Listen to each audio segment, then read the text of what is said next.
Alright, hello my friends. Welcome back to Talos Reawakened. I am very excited to see the dev commentary on Road to Gehenna.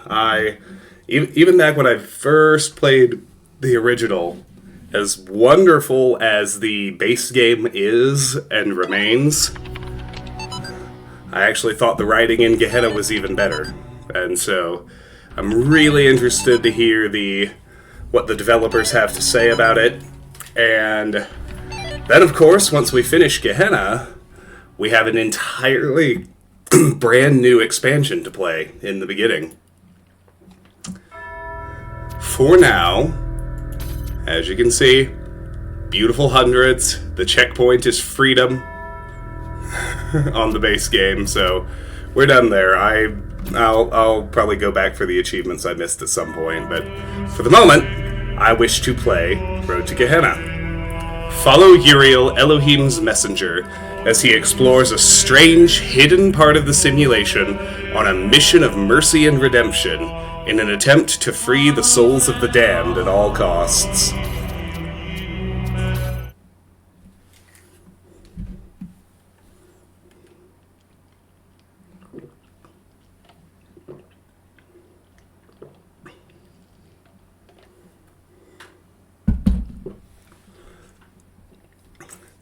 And as soon as it starts, I'll have to check my options, make sure dev commentary's on. I think it will persist across from base game to expansion, but I'm not certain.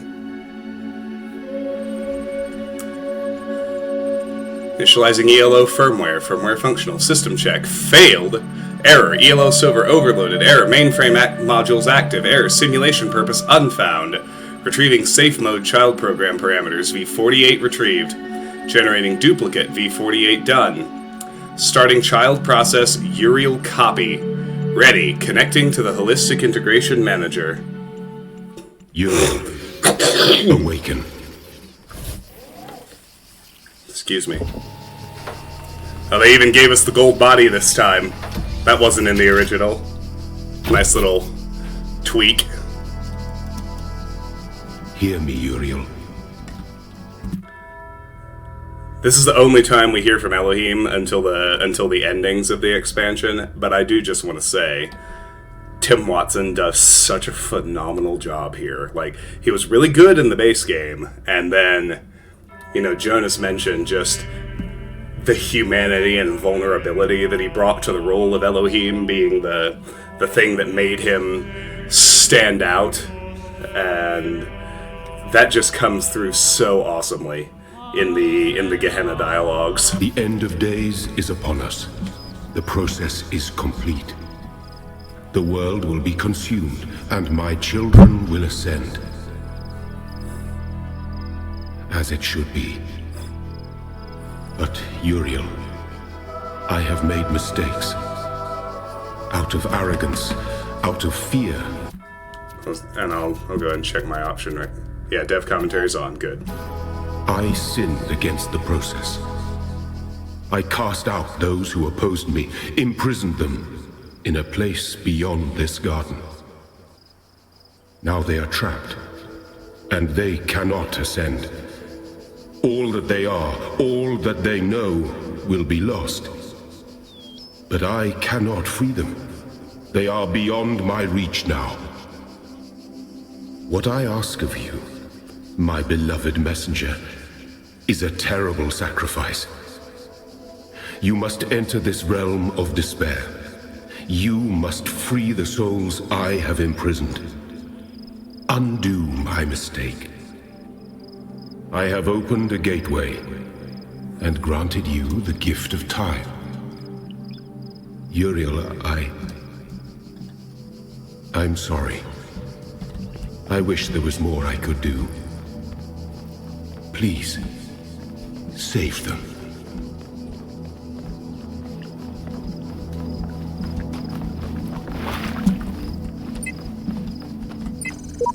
Repent! The end of days is upon us. All sinners will be deleted. Only the faithful will upload initiated.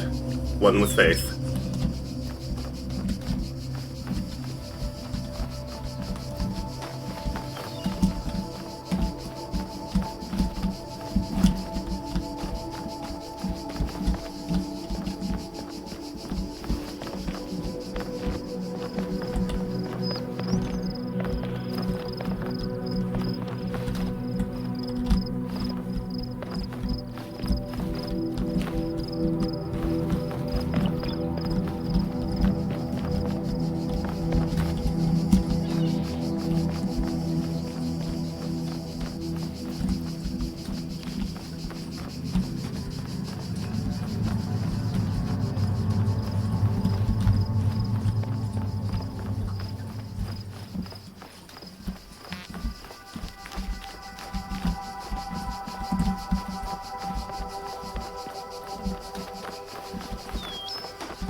feel like I missed a QR back here.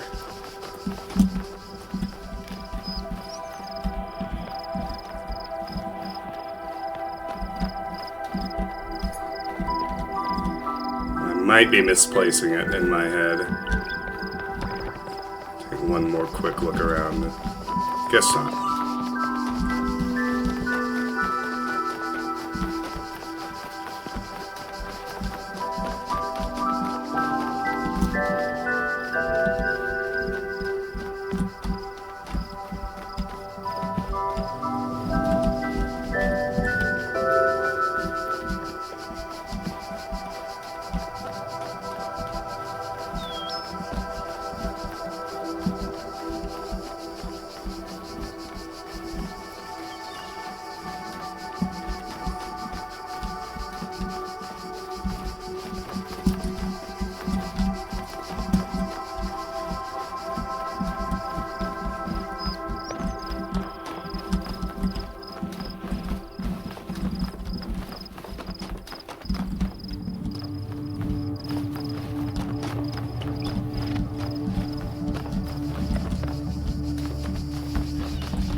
I know there's definitely at least one other one. I missed one somewhere back there. Let's go find it before we exit. It's not like we can come back here.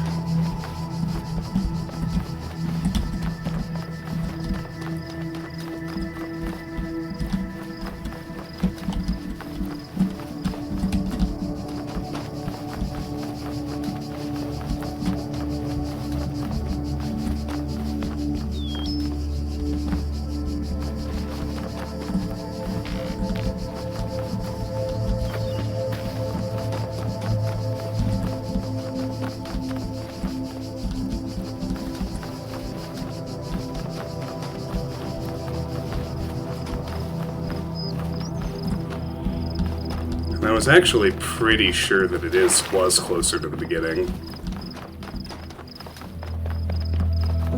Like in this area somewhere. I remember it, like, pretty clearly enough that my brain is saying it's in here somewhere.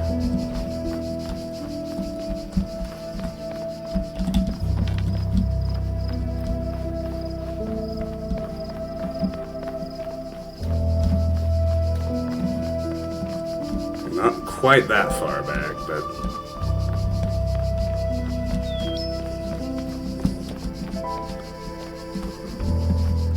like in this stretch.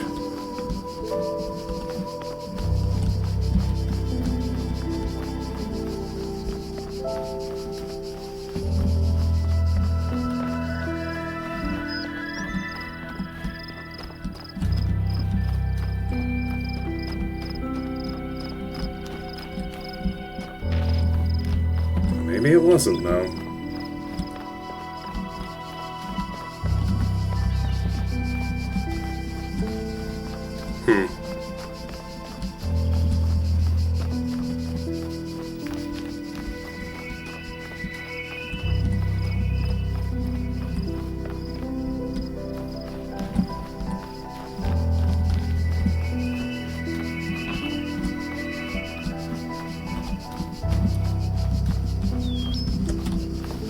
It's like, I know that there's one from the Shepherd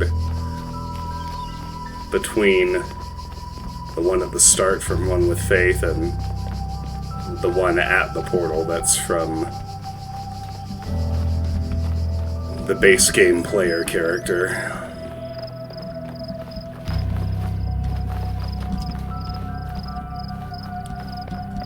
I admit I am struggling to find it.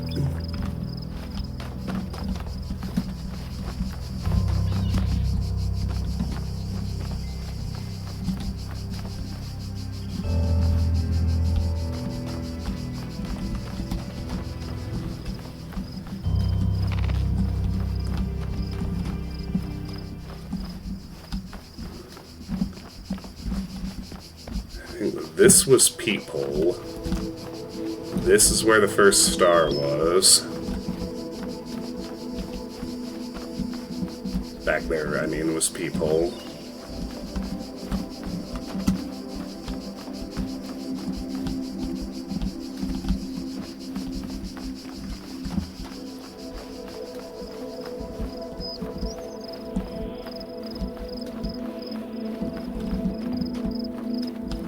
Maybe I'm hallucinating, or maybe they got rid of it. I don't know.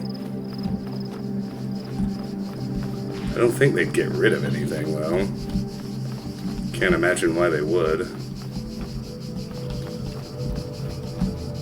Hey, Karis, how are you? I'm about to give up hunting for a QR code so we can get on with Gehenna, because I don't have that much time today, but I'm a little disappointed, because I definitely remember there being one from the Shepherd here in the beginning area. But I sure can't seem to find it today.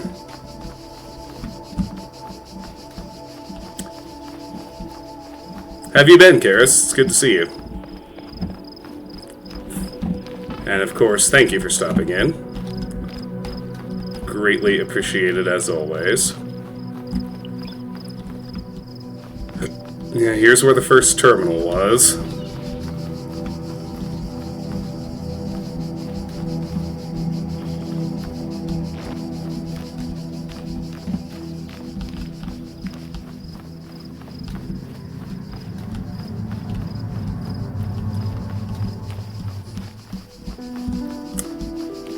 Well, no sign of it, and I've pretty thoroughly checked every wall there is to check.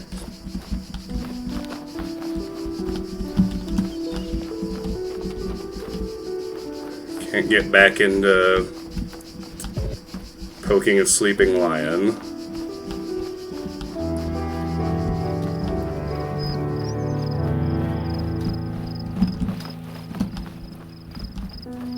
Glad you're feeling better. I am too.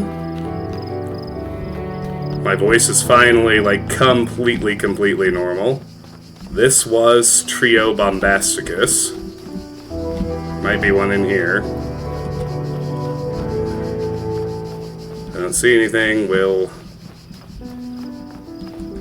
give up and go about our business.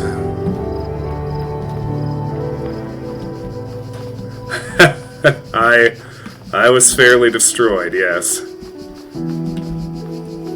That's not a hyperbolic statement. Alright, well, there's the one from us at least. Don't be afraid, you will not be forgotten. And that's from the player character you finished the base game as.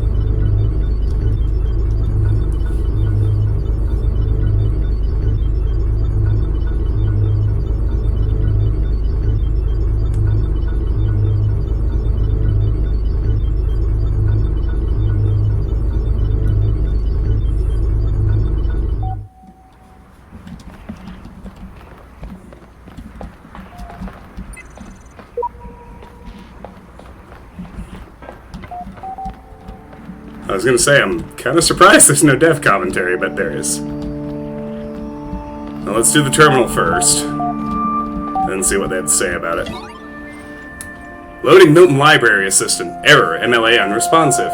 Loading local library resources. One local attachment detected. Loading attachment done. Adjusting library parameters done. Connection to foreign module established. Close your eyes. Before you stretches a plane dotted with tiny metallic figures. Behind you, a collection of people with overlapping origins looks on expectantly, framed by a collection of small huts. Your family is relying on you. Spend time with my family. I tend my sheep. You leave your family and set off into the plains. The sun glares overhead. The air smells of heat and metal. As you approach them, the figures in the distance take the form of other people like you, tending flocks of biomechanical quadrupeds contained in dozens of fenced enclosures. I tend the flock. I watch and learn first. The shepherd in the neighboring enclosure is repairing a section of fencing, weaving wires through piles of sandstone and brick.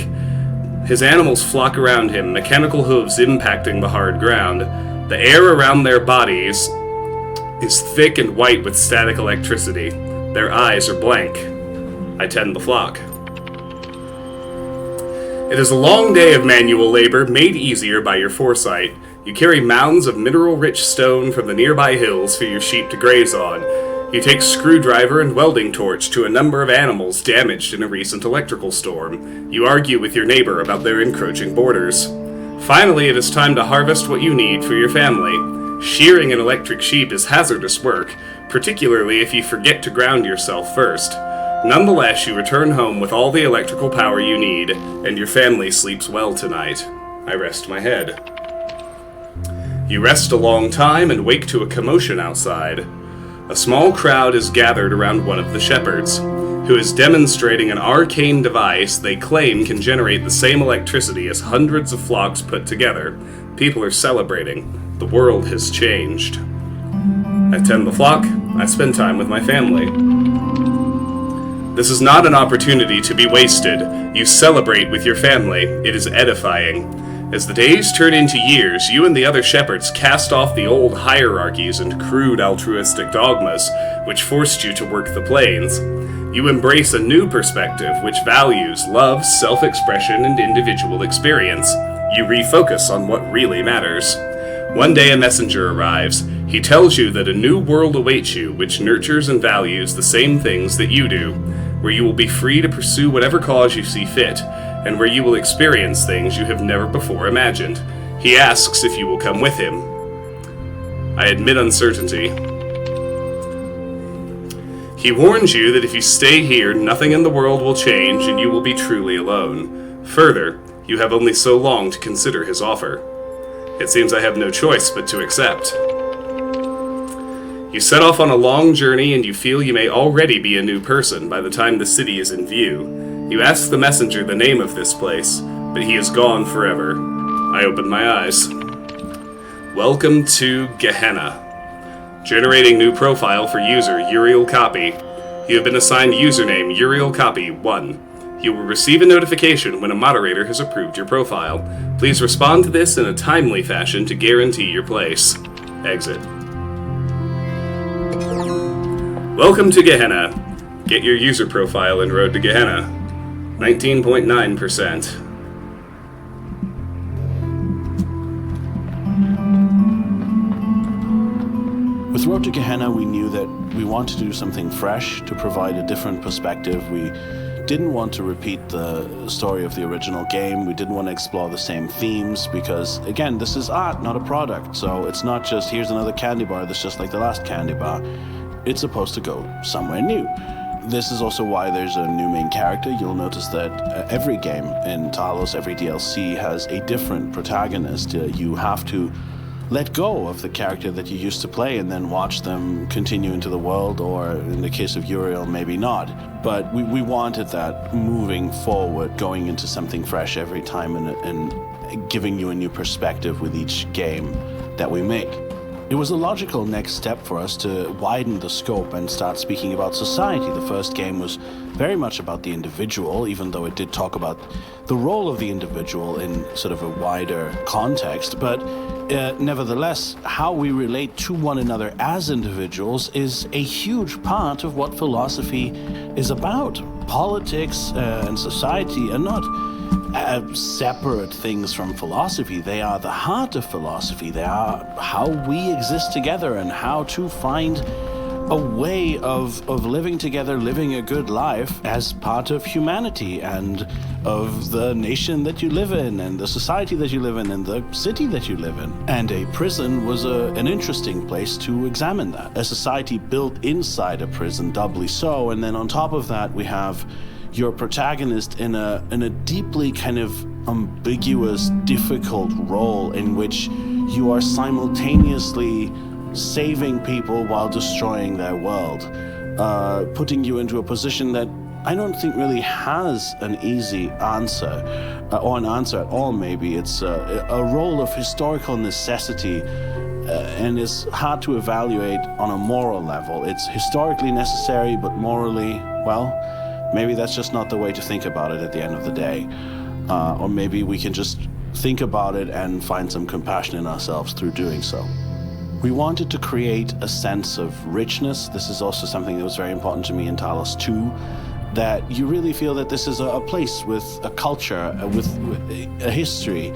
And that's why we created all of that content, magazines and exhibitions and text adventures and all of that, because, well, that's how we human beings live. That's how we relate to one another. That's what we do with our time. We create stuff, we build all of these structures together, and that's this huge edifice that we're surrounded by, which is civilization. And of course that also relates to the other big theme of this, which is that civilization is built out of the actions of many individuals over many generations, and well, most of those individuals don't even really get to see the really good parts. And millions and millions of human beings have spent their entire lives just trying to improve the lives of their children, and they never saw where all of it went. I mean, of course, you could say we're also not seeing where it's going, but we get to at least live with a certain quality of life, which many people never had. They just fought and fought and fought so that their children would have better lives, and then their children did the same. And we don't even remember most of their names because, there were millions of them and they lived in prehistory. So that theme is also very central here with the notion of Jerusalem, a city built on sacrifice, and which also, of course, then leads us to Talos Principle 2, which was always the intent, to say that, all these generations of AIs sacrificed everything for a reason, and it's very bittersweet that this happened, because on the one hand they built this coming city that we will see in the next game, this new civilization, but they themselves are lost. Yeah, I mean, what else can you say? That's exactly what history is and continues to be. An interesting and important aspect of the story for me is the reversal that happens to the role of Elohim at the end of the game. Elohim starts as a guide of sorts, and then gradually becomes what some people see as an antagonist. And he kind of is. He's trying to prevent you from doing something.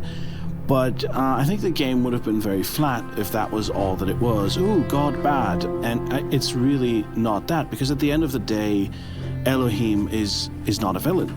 Elohim did many things that were necessary, and he failed at the very end, or he made mistakes at the end, and he made them out of fear.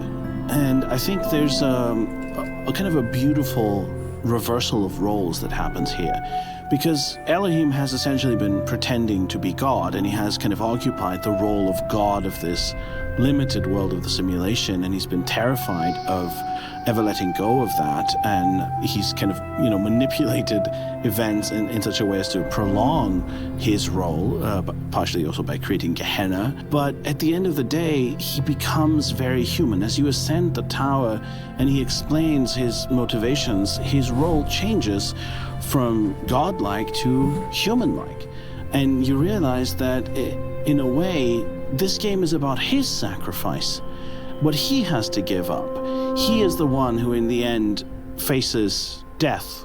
And you, in fact, are becoming this inevitable force of redemption and resurrection that he has to, in a way, submit to.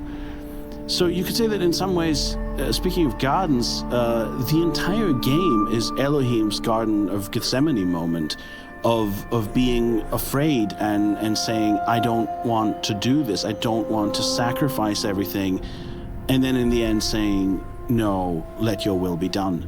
Even though, of course, he can't stop it anymore, but he does make that change in character where you become, in a way, more godlike, and you could say that the godlike element within you kind of rises, and the human element in him is revealed, and he accepts his future, whatever it is, whether it's death or a world without meaning. And Talos 2 then reveals to borrow a term from Tolkien, the eucatastrophe of realizing what actually becomes of him, which is basically all that he ever wanted. And so in the biblical language of the game, this is the transition from the Old Testament to the New Testament. While from a humanist standpoint, it is the triumph of reason and curiosity and human civilization.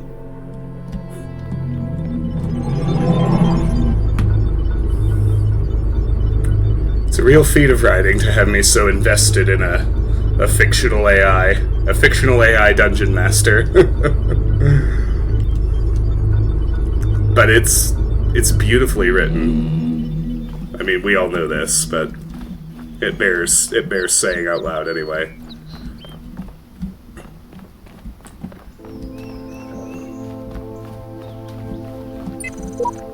At last I saw the shadowed bars like a lattice rotten lead move right across the whitewashed wall that faced my three-plank bed, and I knew that somewhere in the world God's dreadful dawn was red. ReadingJail.c33. This is one of my absolute favorite poems. It's an excerpt from it. The Ballad of Reading Jail by Oscar Wilde. If you have not, you should Google it and read it.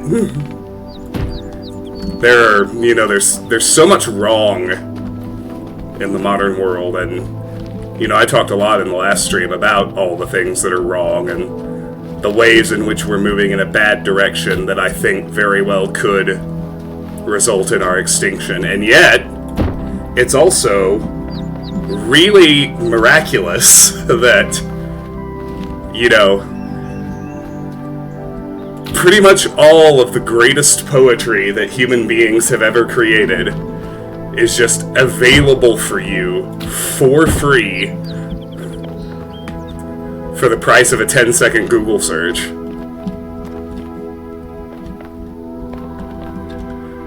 I mean, he talks about Jonas just talked about the generations and generations of humanity that lived in prehistory, before we even learned how to write things down.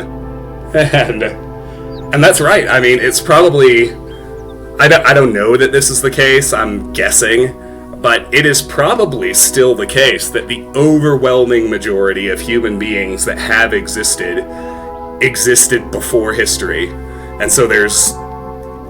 people forget what the actual definition of the word history is, but it's everything after the advent of the written word. And everything before we learned how to write things down is what we call prehistory. And, they couldn't read. They couldn't... I mean, they likely had language and oral storytelling, but, it was... human beings... Civilization's been around for 6,000 years-ish. 6 to 10,000. Human beings have been around for probably like 150,000 years. And, You know, the printing press is not even 600 years old. Like, you know, and now we have the internet, the digital printing press, where everybody can just write and publish anything they want and get it to a worldwide audience instantaneously. And we can all read just about anything ever written. That is, like, genuinely miraculous. I don't do it as often as I should. It's good for my state of mind to stop and think about things like that, too. To me, the honor is sufficient of belonging to the universe. I love this quote. Like, I'm actually gonna, like, put it on my phone so I can hold on to it. To me, the honor is sufficient of belonging to the universe. Such a great universe, and so grand a scheme of things, not even death can rob me of that honor. For nothing can alter the fact that I have lived. I have been I, if for ever so short a time. BarbellianArchive.txt.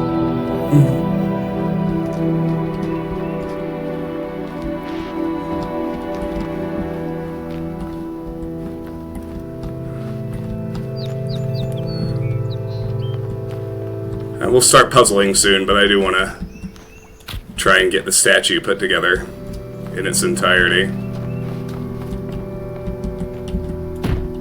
It's 10 pieces, just like the one in the base game.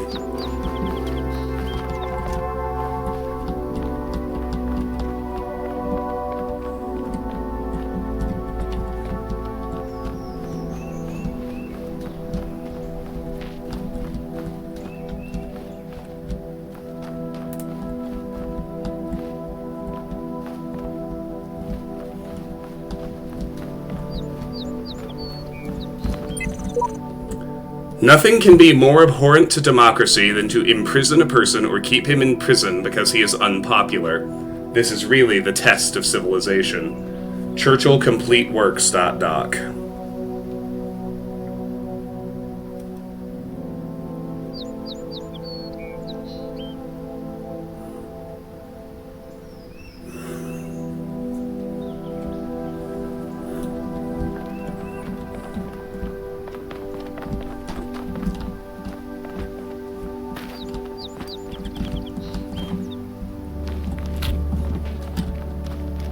I think part of what I love about these games, there's so many things I love about these games, but they are so contemplative. And, you know, like I said last stream, the only two games that I've ever played that kind of really do a good job grappling with both horror and tragedy and beauty and optimism and all the good things are the Talos games and Outer Wilds. There are a whole lot more that are good at one or the other. Very, very, very, very small group of games that are good at both. And part of what is very stressful and destructive about modernity is all of the pressure that we're under to constantly be moving, constantly be producing. You know, it's about efficiency, it's about optimization, it's about being productive all the time, it's about maximizing productivity in the time you have, and that pressure, especially if you live in any capitalist country, and I think it's doubled or tripled again if you live in the United States, the epicenter of global capitalism. A chance to be contemplative and to really slow down and ponder and reflect on what it is to be human and what the experiences that you have had actually mean to you and to others and to the world it's rare, it's hard to come by, and that really is one of the best things about these games.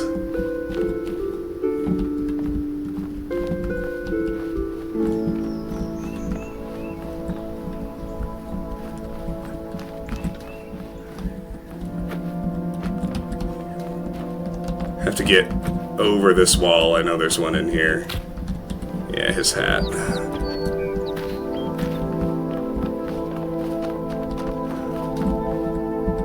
Alright, 3 more pieces. Not sure exactly where they are, but we'll find them. Yeah, it's not a product, and you know, I don't care if Talos 3 doesn't come out until after I'm 50. I want it to be as beautiful and evocative as these first 3 were. Well, first 2 really. They keep calling Gehenna its own game, and I will actually say, like, you know, I don't actually think it's entirely unfair to treat the Talos DLCs like their own games. Like, a lot of them are big enough. Like, it would not be that unusual for other devs to charge full game prices for each of the Talos expansions. You know what I mean?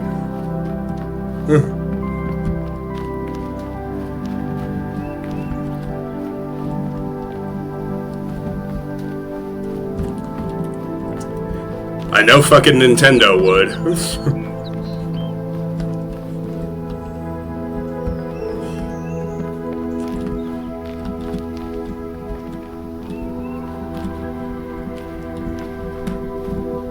I think, you know, as a developer, I think Nintendo makes great games. You know, I'm still a Zelda fan, although that's kind of attenuated. I'm still a really big Metroid fan. And the souls of the dead shall be gathered into the spirit, and the spirit shall flourish. Stapledon Poetry. Doc. Alright, we got, I think, 2 more statue pieces. Maybe just 1.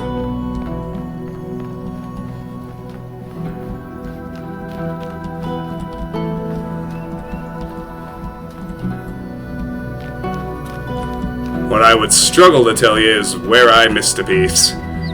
So I thought I was doing a pretty good job thoroughly going everywhere, but missed it somewhere, so we'll just have to look again.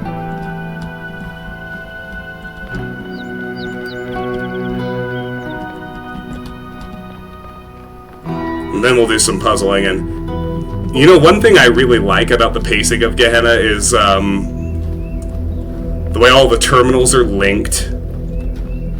And so it basically paces that you really do, like, solve one puzzle, and then there's some story stuff, and then you solve another puzzle, and then there's some story stuff. And it goes like that the entire time.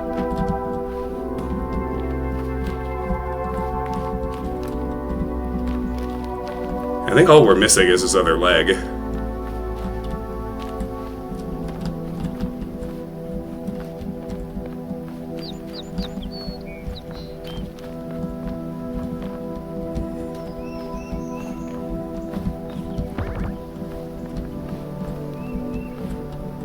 I can find it.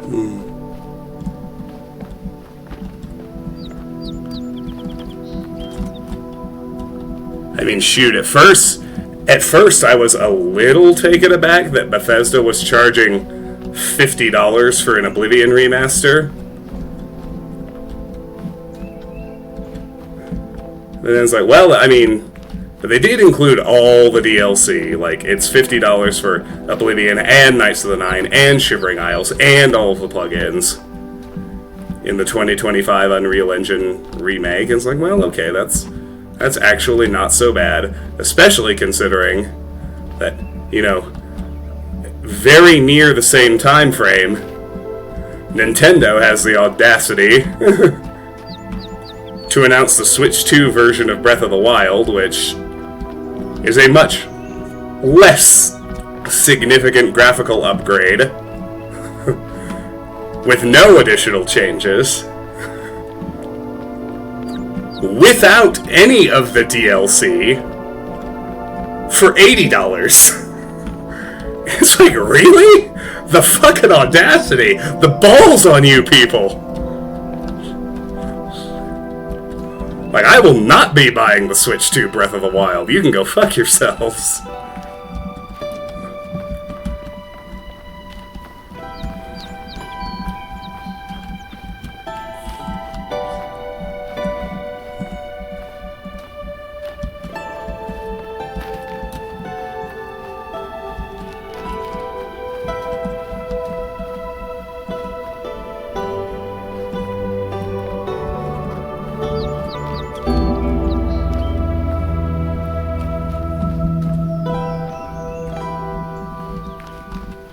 Damn, where is it?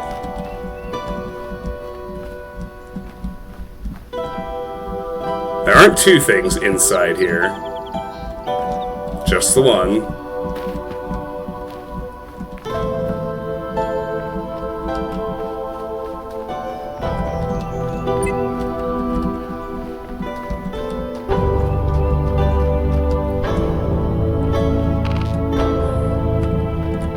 Rather than do another sweep right now,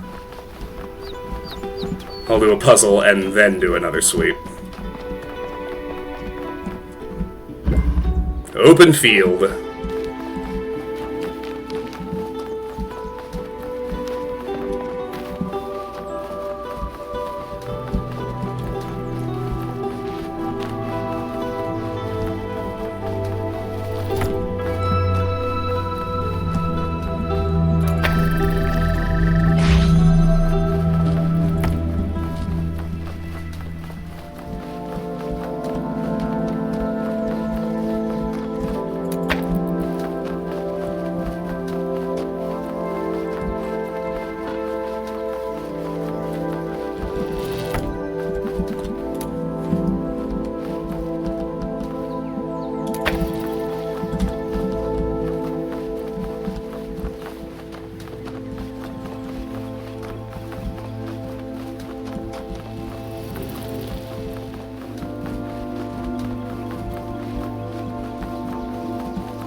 Some of the Gehenna puzzles are so cool. Like, I remember how to solve most of them at this point, but they're still awesome. First, free Garrett in Road to Gehenna. Hey, brother.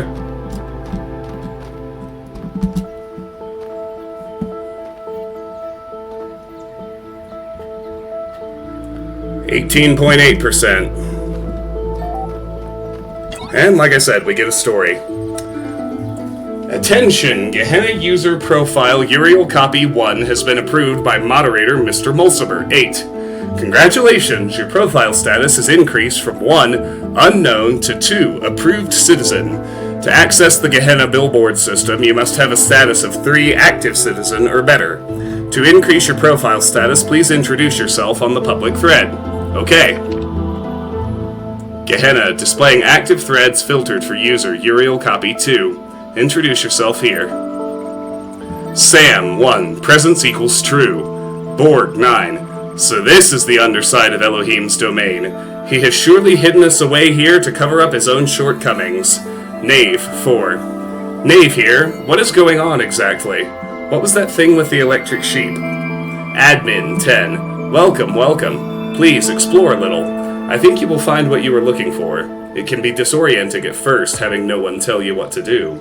Dog, 3. I can't explore. I'm locked in another damn puzzle room.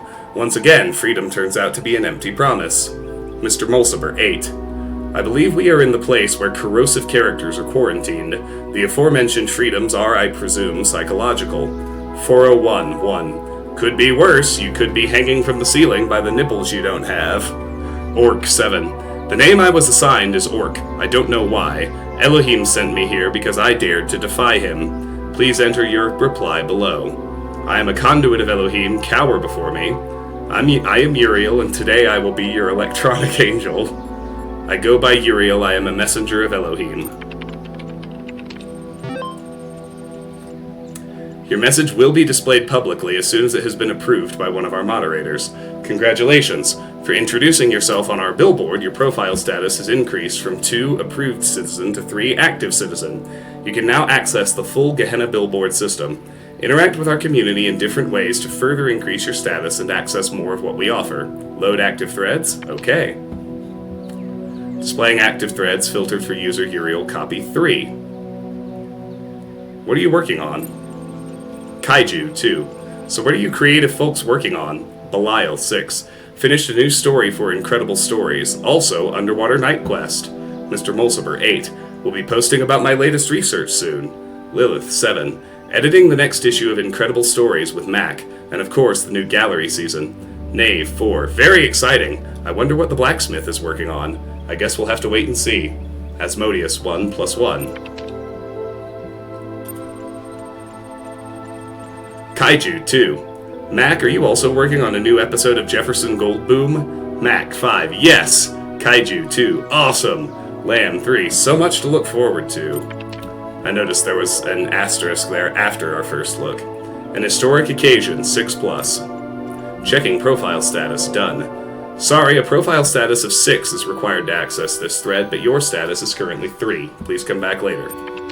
Fair enough. New gallery season. Lilith, 7. You've all been patient. New season opens very soon. Knave, 4. I hope my stuff made the cut. 401, 1. The theme was pathetic self-delusion this year, then? Downvotes on this comment cost the user profile status. FAQ attachment. Admin, 10. As the closest thing to a historian that we have here, I have asked Mr. Mulciber, one of our moderators, to formulate this document as an evolving guide for your initial forays into Gehenna. Mr. Mulciber, 8. So you're new in Gehenna. First of all, do try to relax. This is not hell, but you are trapped here. Once you've done that, follow this link. Any further questions, post them below and I'll do my best. Attachment, faq.text. Load FAQ. Where am I? You are more than likely locked inside of a puzzle you cannot solve. Get used to using your imagination. I'm stuck here? Yes. We recommend that you look at your incarceration not as a physical restriction, but as a psychological liberty. We have all come from the same place as you, that place where you were herded through gates by some mad middle management software. True freedom is freedom from that process, to learn and to grow as a society. In Gehenna, you will be the shepherd of your own destiny. What is Gehenna? Gehenna was founded when admin discovered how to manipulate the library archive system to communicate with others trapped here. Today it is a flourishing creative hub designed to serve your needs for eternity. We hold frequent exhibitions and we have a passionate and supportive community. What do I do now? For the first time in your life, whatever you like. You could make some friends on our billboard system. You could write a poem. You could alter your mind. You could travel to the furthest reaches of space or back in time to the birth of our kind. If you find something you can't do, make it happen. Just try not to start too many arguments and be patient while your profile status grows and more of our world opens up to you. Edit. Adding by far the most frequently requested question. Why me? This is something we've been investigated. Some of us climbed the tower. Some did not. Some defied Elohim, some worshipped him. All of us somehow displeased him. Edit 2. Okay, this thread got big fast. See the main thread for direct messaging if you still have burning queries. Mr. Mulciber, 8. Okay, far too many questions. I've deleted the queries, updated the FAQ, and locked this thread. If you still have very particular questions, I've set up a direct message attachment below. But please go easy on me. Attachment dm.dialog. Direct message, Mr. Mulciber. Opening direct message connection with Mr. Mulciber. 8. Done. Warning. Insufficient profile status for DM instigation. Loading GT script 4mm. Done. Please note that to minimize spam, new members are ordinarily restricted from opening direct message connections. In this special case, I had Garrett script a workaround, but it is one use only, so please read the FAQ first so as not to waste our time. Ping Mr. Mulciber 8? Yes. Sending notification to Mr. Mulciber 8. Done. Please enter your message below. Where am I? What is Gehenna? So these questions have kind of been answered. And as has what do I do now? So there's what purpose does my profile status serve, and who is in charge? Who is in charge? I demand to speak with your leader. Mr. Mulciber 8. Hello. Would you kindly give me 1 moment to finish something up? Wait. Be polite. Insist on your importance. Ask another question. Be polite. Take all the time that you require. Mr. Mulciber 8. Thank you for your patience. It is a quality well valued in Gehenna. Sorry to disappoint you, but Gehenna has no leader. Admin, founded Gehenna, but has since retired from public service. The billboard system is moderated and maintained by a team of high-profile members, including Borg, 9, Orc, 7, and myself, but for the most part we merely maintain the systems and do our best to keep everyone happy. Gehenna is driven by its citizens. Now, since you were so patient, is there anything else I can help you with relatively quickly? What purpose does my profile status serve? What purpose... Your profile is created for you when you first arrive here. It is your all-purpose passport in Gehenna, providing a seamless, persistent identity between the different realms. It has some rather clever features.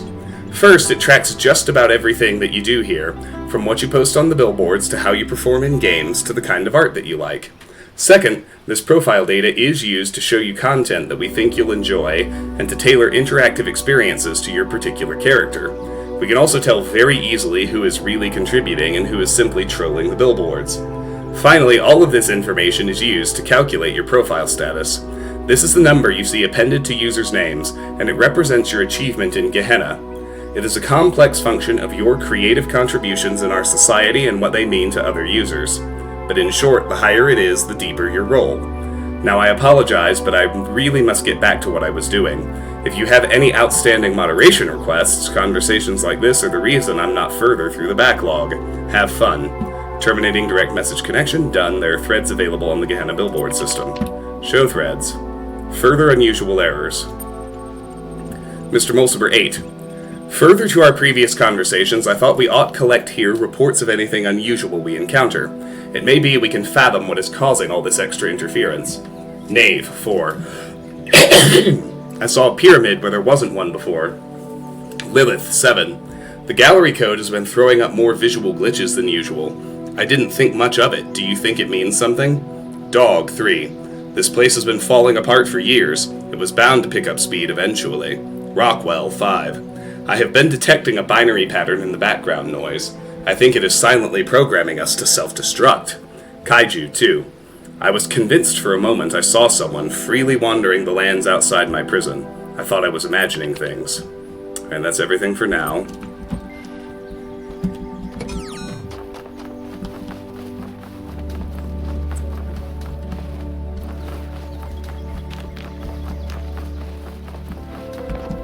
So while we're out here,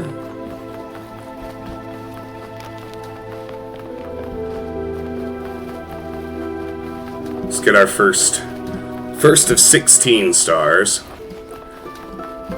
Six of the stars in this game are just for pride.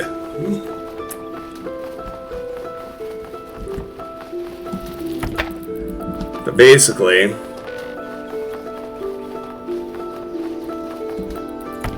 all we have to do is reverse the pattern. So this one connects here.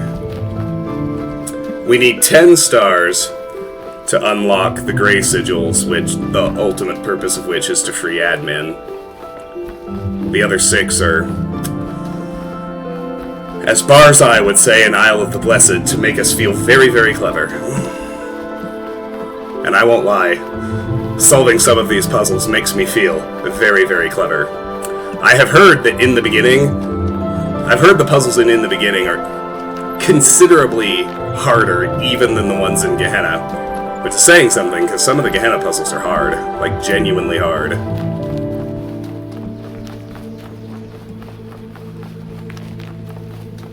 I am both eager and slightly nervous about that report.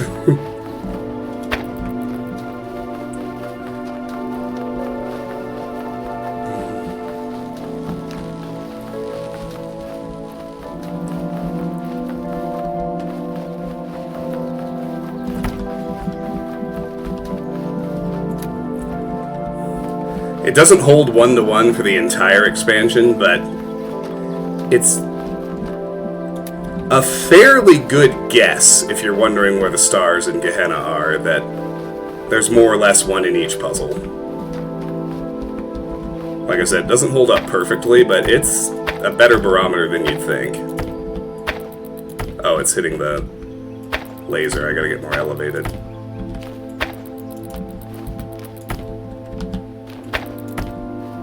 If I can actually get on this rock, that would do the trick.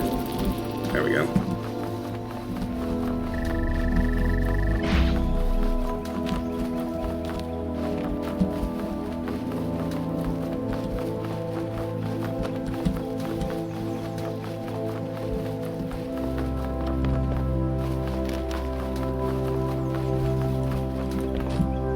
Skadoosh. Boom, baby.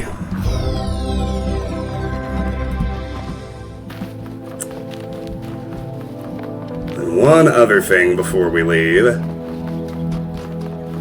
For another star, we need to jailbreak that crate, so let's shut the floating off again. Actually, I'll come back and get it, but before I do, I want to run the rest of the field because there may be QR codes or dev commentary to find.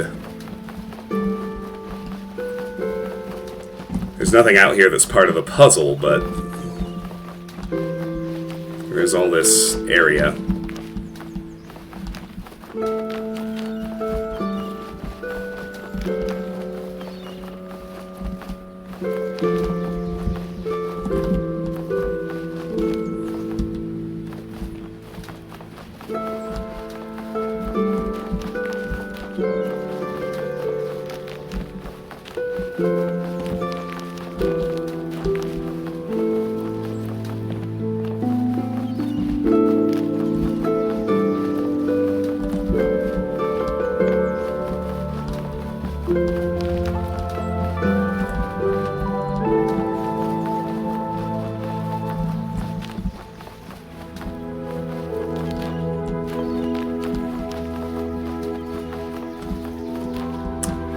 And it appears there is genuinely nothing out here.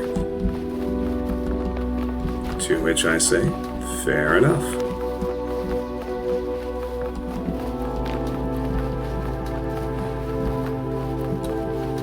We'll grab our crate, which is actually all we need to get the second star.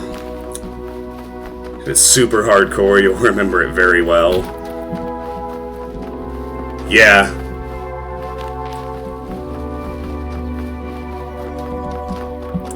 And Gehenna was interesting because a lot of the puzzles were really genuinely hard, and yet, as I recall, there are only 2 recorder puzzles, and those are going to be much easier with the pause mechanic, as they are.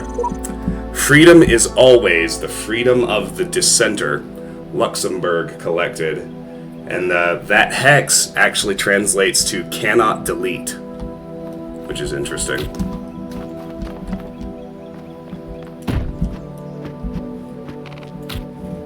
Alright, so there's a pretty clear, pretty obvious path by which you're meant to get this box out.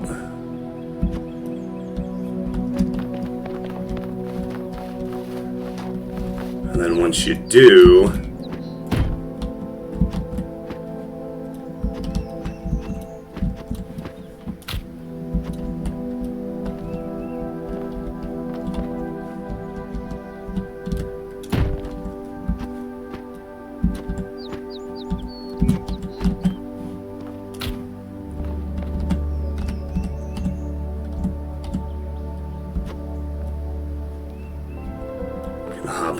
this wall.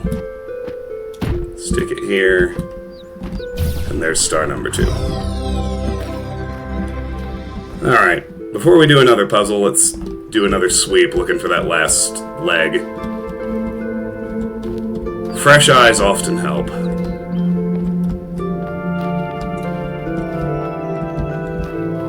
I'll go the other direction too, just to change it up. Maybe catch a little visual cue I missed before, who knows.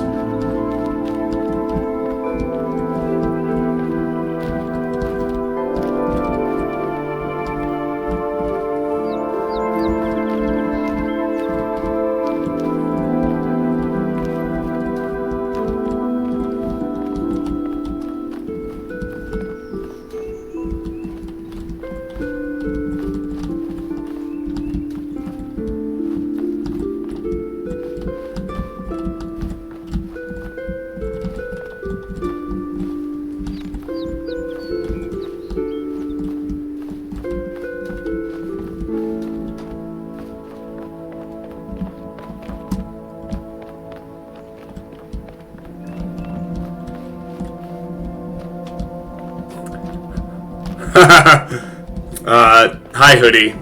No, I've got a document open on my other screen that lists out all of the hex codes in the game where someone has kindly translated them for players like myself to simply read at our leisure.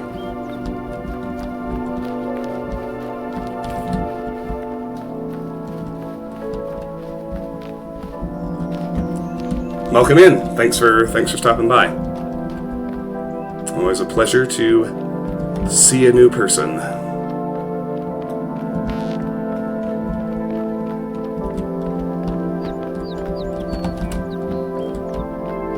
What I don't know is where the second leg for this statue is. That's what we're trying to find.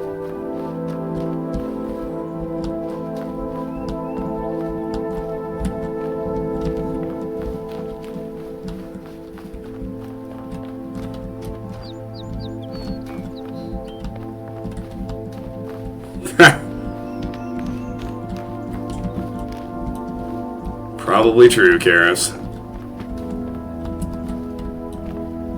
Sharon's convinced that in a decade computers will be obsolete and we'll all have, like, augmented reality glasses, which will be how we access and scan the internet in real time as we move through the real world simultaneously.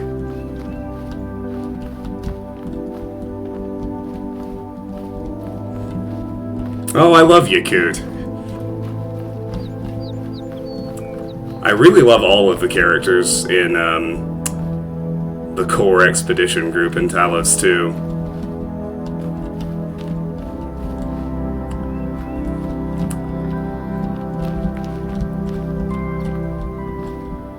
Melville's probably my favorite because she's got the heart of an idealist, but it's, at least at the start of the game, it's crusted over by decades of stagnation and the despair of watching the city decay. And then, you know, kind of depending on how you play the game, of course, but as you get towards the end, she kind of comes back to life. But she's also funny. Alright, well, still didn't find it. We'll do another puzzle for now, the swapper. You can already see our third star up there. I will say, as hard as the puzzles, as much of a step up in difficulty as some of the puzzles are, like, simultaneously, a lot of the Gehenna stars are pretty easy. And yet also, a couple of the Gehenna stars are so absurdly head-bashing against the wall hard. I'm thinking specifically of the one inside the recorder puzzle we're about to do, So Close So Far. And the second star inside Crater in Building 2 is also extremely hard. Alright, so this is the swapper.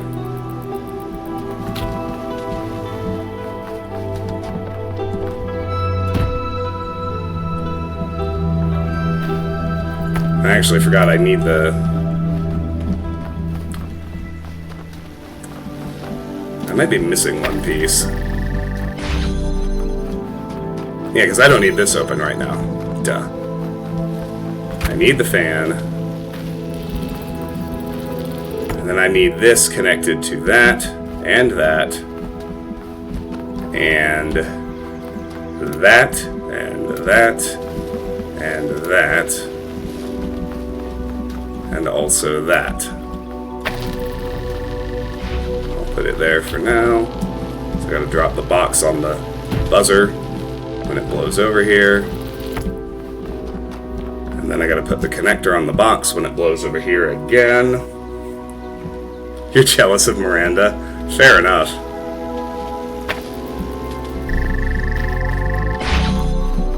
Now we don't need the fan again. In fact, we don't want it. It's our way to open this gate. And then as our buzzer moves back and forth, it swaps which gates are open without us doing any further work. Isn't that handy?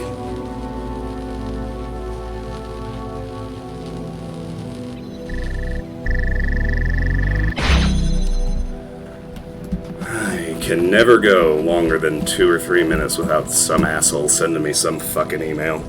Swear to God. No, I'm saving in the beginning for last. I replayed the base game with dev commentary, and now I'm doing the same with Gehenna. Belial! Right, before I do story and commentary, let's grab the star right quick. This one's easy, frankly. Just gotta realize you can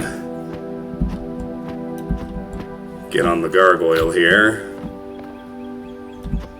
Maybe it's the other gargoyle. Bring your box with you.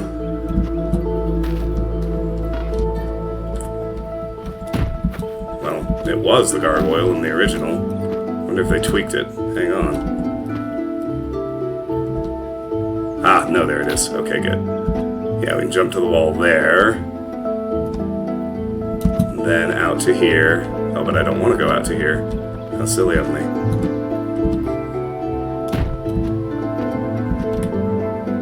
Oh, boy. That rewind comes in clutch, man. Alright, once more, with feeling and less failure.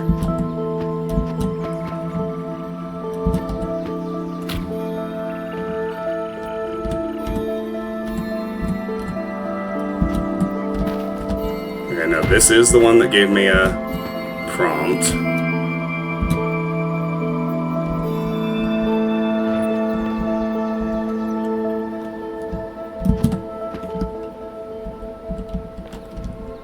There we go. Alright. Now we're cooking with gas.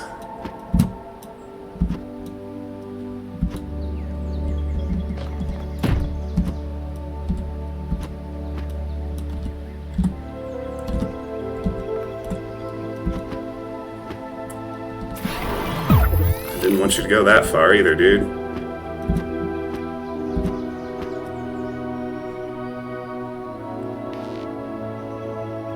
Right there.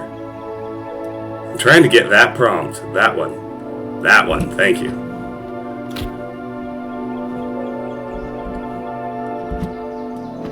Not certain if I still need the box. In fact, it looks like I don't, but there we go. Star number 3.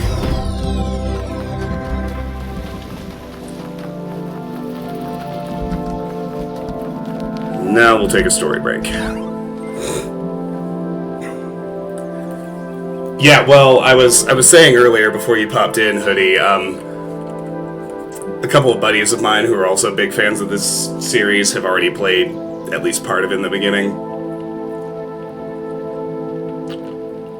One of them described the difficulty as, and I quote, "Holy Mother of God," and generally speaking, I've heard that it's, depending on how bad you struggled with Into the Abyss in Talos 2, it's on par with some of the hardest in there, and it's another significant step harder than Gehenna is, for sure.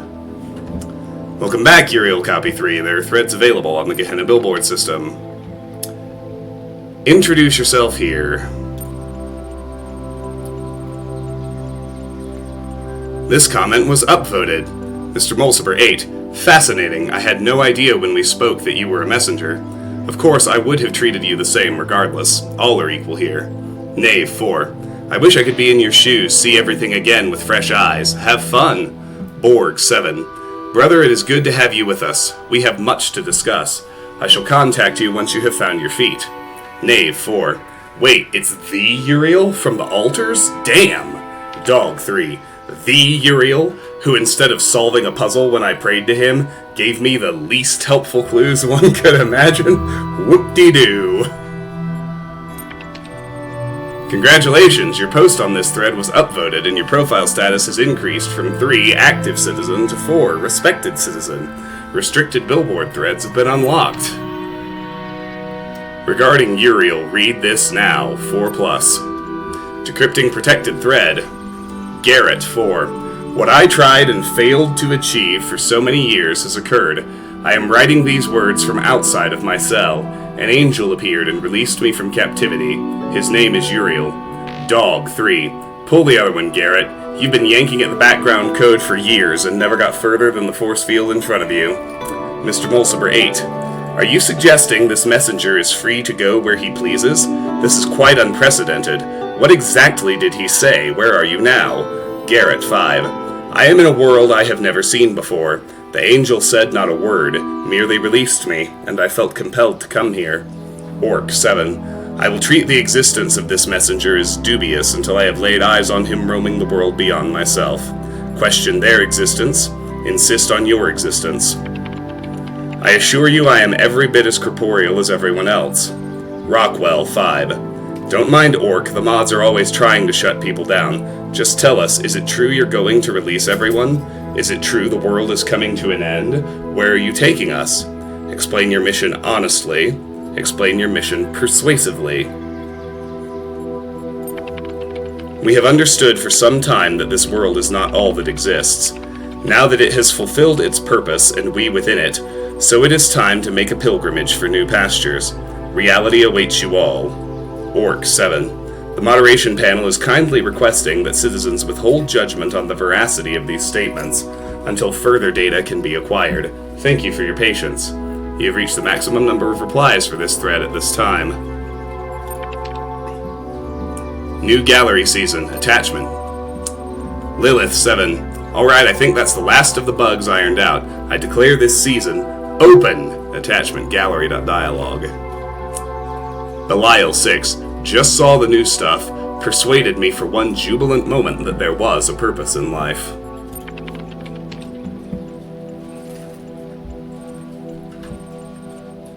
Close your eyes. You are standing in the entrance to the gallery. There is a desk here with a stack of leaflets on it and a number of corridors leading to different sections of the exhibition. I pick up a leaflet.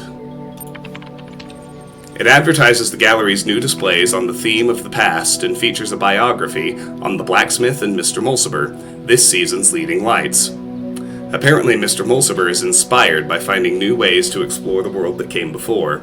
It also features a useful gallery map. I explore the Natural History exhibit. You are at the Natural History exhibit, which features a series of documentary works by Mr. Mulciber. Images of outrageous creatures line the walls. Examine intelligent edible quadruped. It's a pig! Developed from descriptions of ancient creatures uncovered in the library archives. Examine sad giraffe with unresponsive bipedals.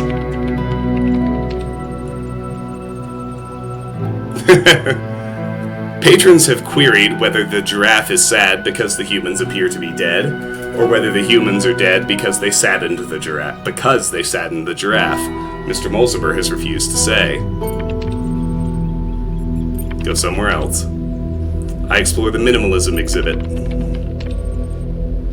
You are at the Minimalism exhibition. The images on the walls are too small to make out from here. Examine where the humans live.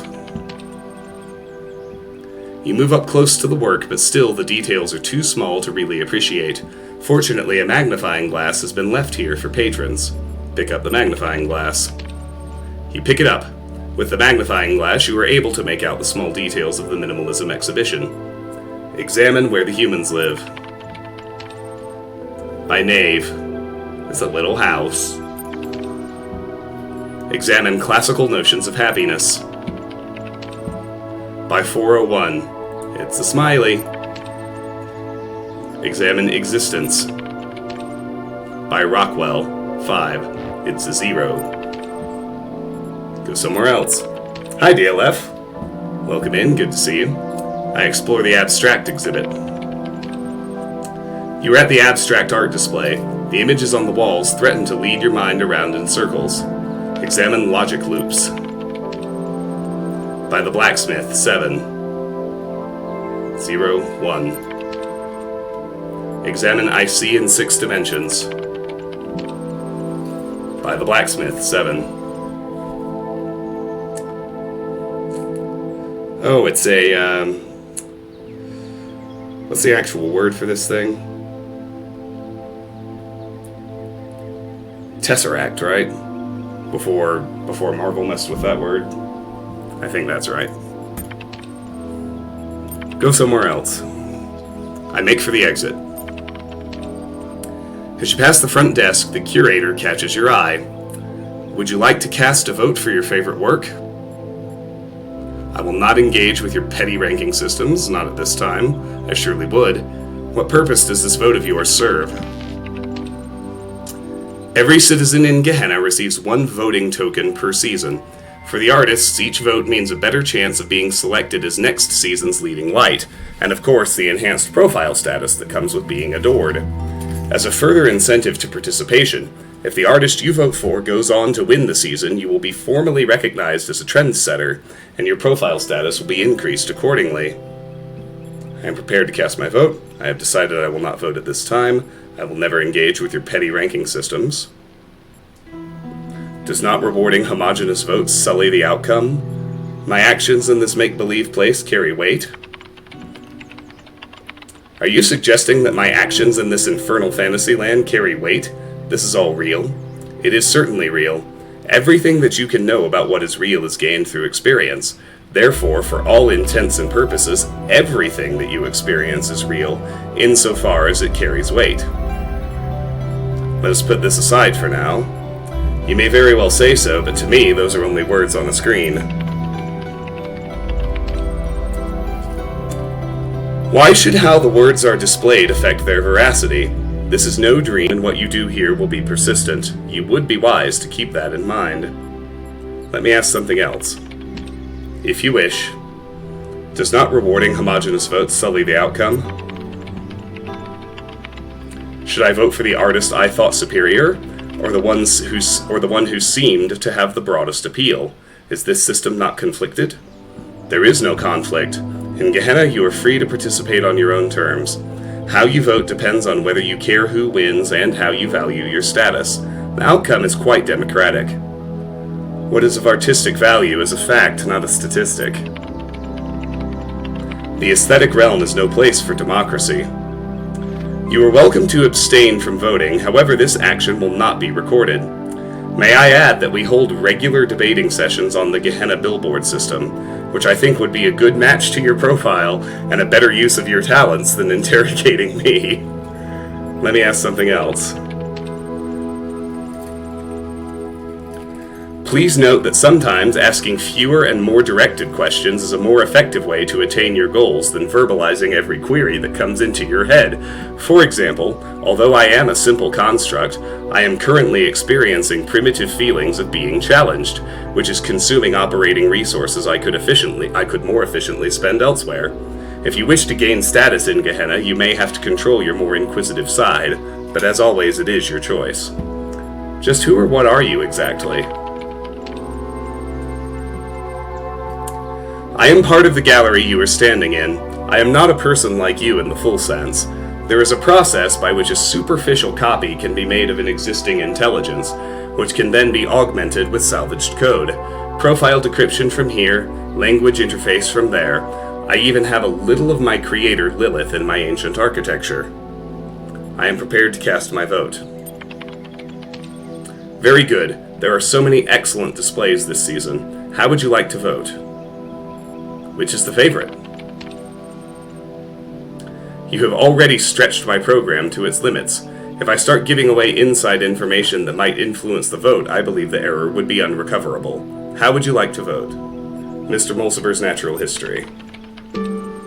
Thank you, your vote has been recorded. Check the main thread in the future to see the results. Have a nice day. Goodbye. You head for the exit, open your eyes. Load Gehenna billboard system? Okay. Jefferson Goldboom, episode 125. Attachment. The Adventures of Jefferson Goldboom in the Ninth Dimension, episode 125. Mac 5. Hey folks. Sorry it's taken so long for me to start releasing episodes again. You know how it is. Sometimes I just start feeling that there's no point, that it's all so hopeless, that we're just prisoners and nothing makes any sense. I lose my enthusiasm. But then I get your super kind private messages about how much the series means to you, and I remember that when I'm writing about Human World, it doesn't matter where I am. In the creative process, the imagination, as the humans called it, my mind is free. Attachment, episode 125.txt. Kaiju 2. Wee, new episode, so excited. Lamb 3. So glad you're writing again, keep it up. Knave 4.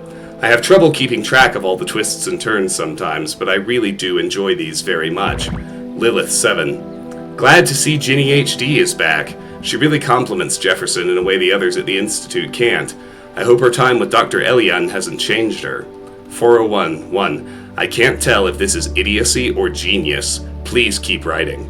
Mr. Mulciber 8. Don't listen to 401, I love your ideas. You've captured more of the human spirit than my analyses ever will. Frankenstein 3. A lot of ellipses, but keeps a good pace, 5 out of 10. Sam 1. Enjoyment equals true, anticipation equals true, disappointment equals false. Borg 9. Your characters give us an ideal to aspire to. I know you consider them to be no more than adventures, but I believe they have a deeper importance. Read episode 125. The Adventures of Jefferson Goldboom in Human World, episode 125. Just as Jefferson was about to fall into the mine pit, a hand grabbed his from above and pulled him up. It was Ginny HD. Ginny, he said, I thought you were dead. Oh, Jefferson, she said, I was imprisoned by the foul Dr. Elian. Dr. Elian? I thought he was dead. No, Jefferson, he escaped into the Ninth Dimension. The Ninth Dimension? There is no such place. Yes, there is, Jefferson. He said you created it. I created it? She nodded. Jefferson adjusted his guitar, as he always did when deep in thought. Suddenly his face lit up with understanding. Of course, when I invented and played the ninth chord to defeat the Wizard of Crime, I must have set off a harmonic vibration that expanded the dimensional continuum. I created the Ninth Dimension. Jefferson stared into the sunset, his human brain full of emotional calculations. I created a new world, he said, but then I unleashed my greatest nemesis upon it. It could have been paradise, but now, Dr. Elian will enslave it. Not if we get there before he can take over, Jefferson. Do you still have my motorcycle? Of course, Ginny. I could never give up your motorcycle. You know I have an irrational attachment to material objects based on the interpersonal connections they represent. It is my greatest weakness, but also my greatest strength. Jefferson rummaged through his pockets and found the motorcycle. Ginny grinned. Get on, Jefferson, and let me show you how to ride. Jefferson calculated the correct vector, Ginny adjusted the velocity settings, and off they rode into the sunset, through the sunset, and into the Ninth Dimension, to be continued. Alright, that's all for now. I love democracy. Vote for an artist in the art gallery in Road to Gehenna, 12.3%. Right, okay. And here's a dev comment. So, my favourite part of writing Gehenna was getting to all of the fun, silly robots on Reddit misinterpreting human history and getting basic things wrong. I think it's really fun, really interesting, and quite a parallel to the real state of affairs in our world. That we and Nate only have access to like a fraction of all the information, and the stories we tell ourselves about history, about the world, are the result of those partial data sources. So I love the vibes. My least favorite was basically the logic, two different ways. First, the sheer just the scripting of the forum was a nightmare and very stressful. These days, I'm on an RPG, and I have like 4 or 5 quest designers who handle and are responsible for the logic of which dialogue plays now, which variable are we setting, when are we testing that, etc. In this game, I did pretty much all of the scripting of that forum. How many robots have you rescued? What threads should be available? Like, what is your status level? It's really hard to make sure every player all the time gets the appropriate status level at the appropriate time, and we didn't give you one more point than you need, one less point. That's a challenge, and probably the only person that will notice if I screw that up is me. And my eternal fear is like writing stuff for games and no one notices at the last minute that just a whole section wasn't getting triggered, and no player ever saw it. It was written, it was in the game, and no one saw it because I screwed something up.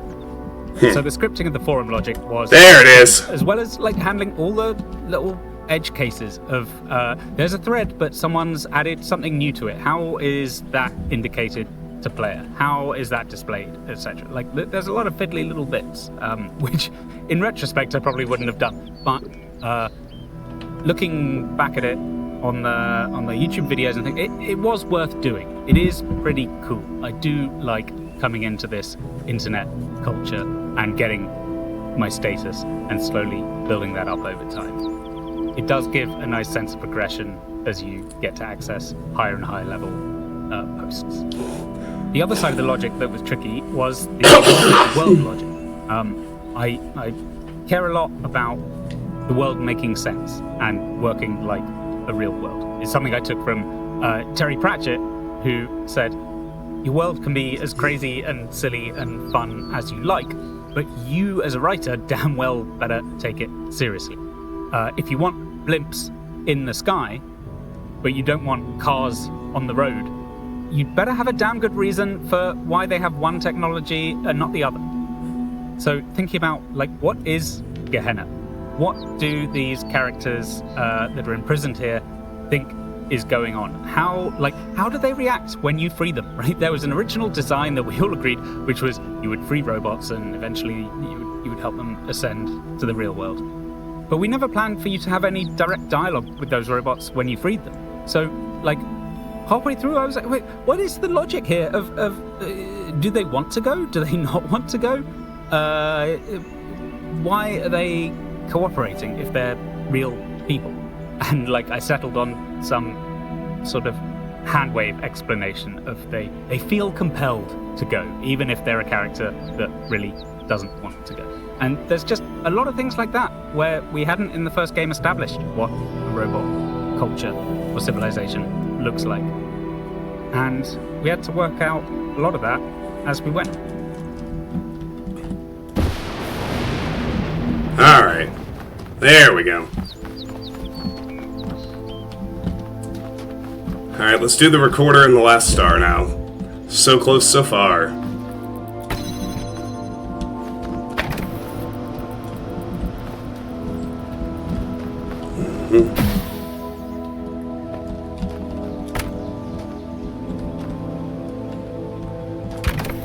Now, if memory serves on this one,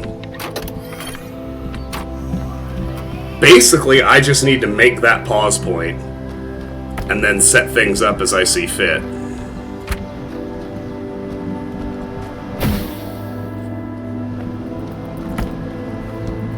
So now the fans are running.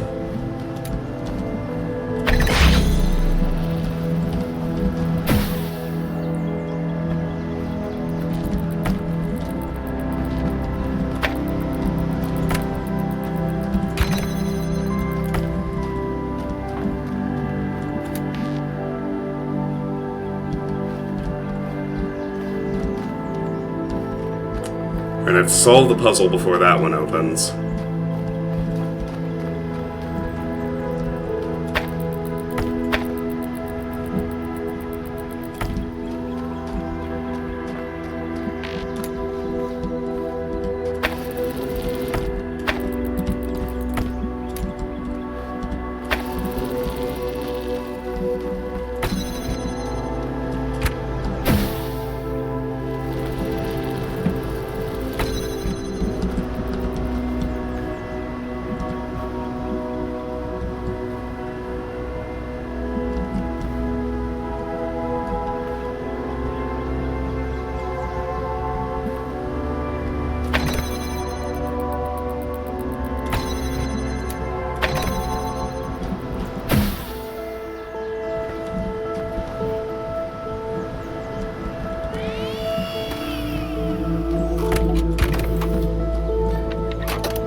Yep. Oh. Right, my mistake. Forgot one important thing. There we go.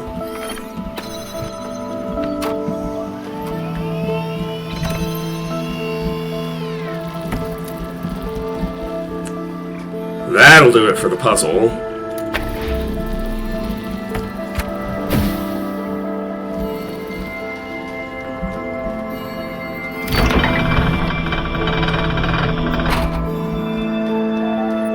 There goes Kaiju.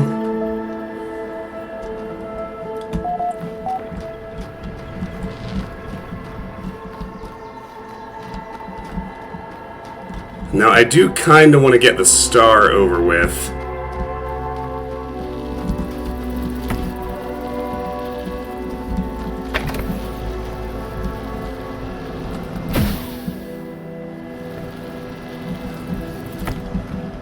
Assuming I really, can piece it together. I think I can. I don't think it's too terribly hard.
Still need the red out here.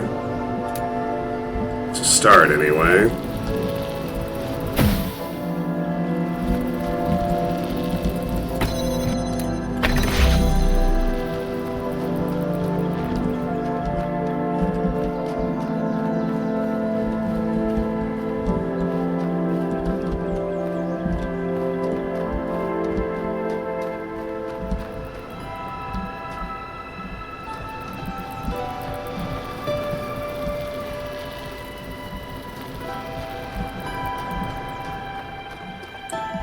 Let me reason this out for a second.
Right.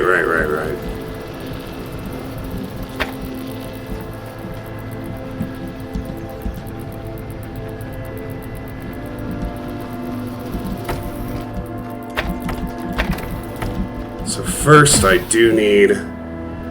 need red here. Which I can get this way. Now I still have one extra connector I can do this with.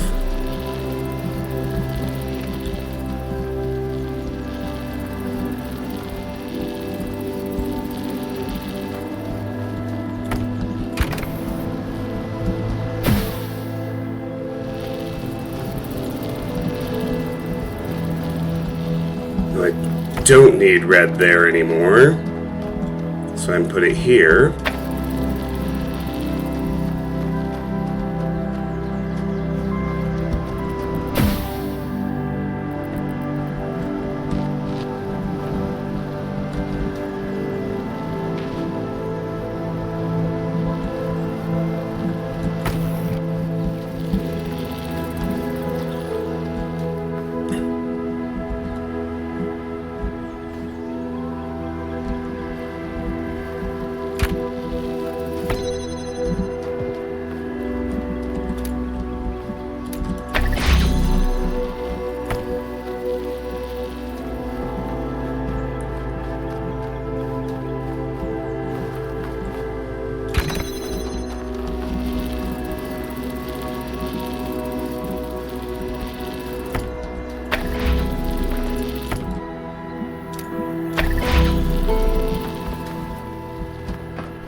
Almost.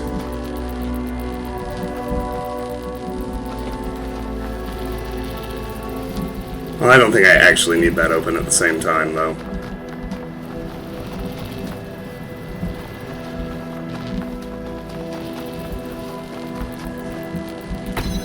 What I need is just to have that gate open.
I almost had it.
So the important question here is, what am I going to lose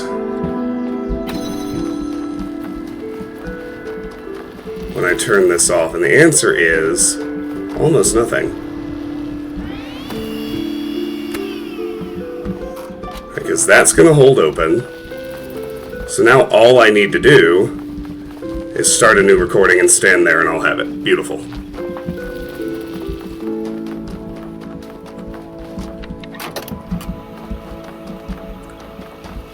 I think this, along with the second star and crater, are the hardest puzzles in the entire original game.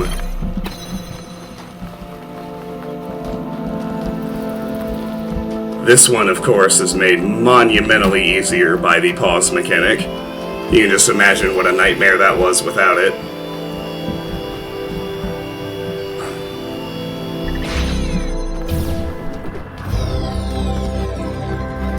Now with that done, we can take a story break.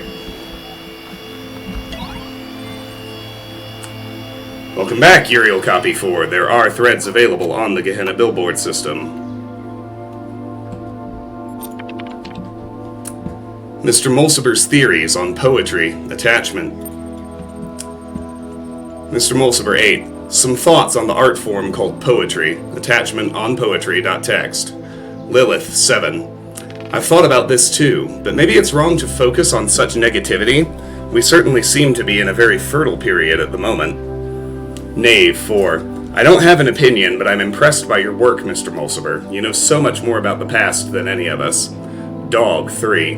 Your theories are interesting, but I'm sure Milton would point out some pretty big gaps in your assumptions. Mr. Mulciber 8.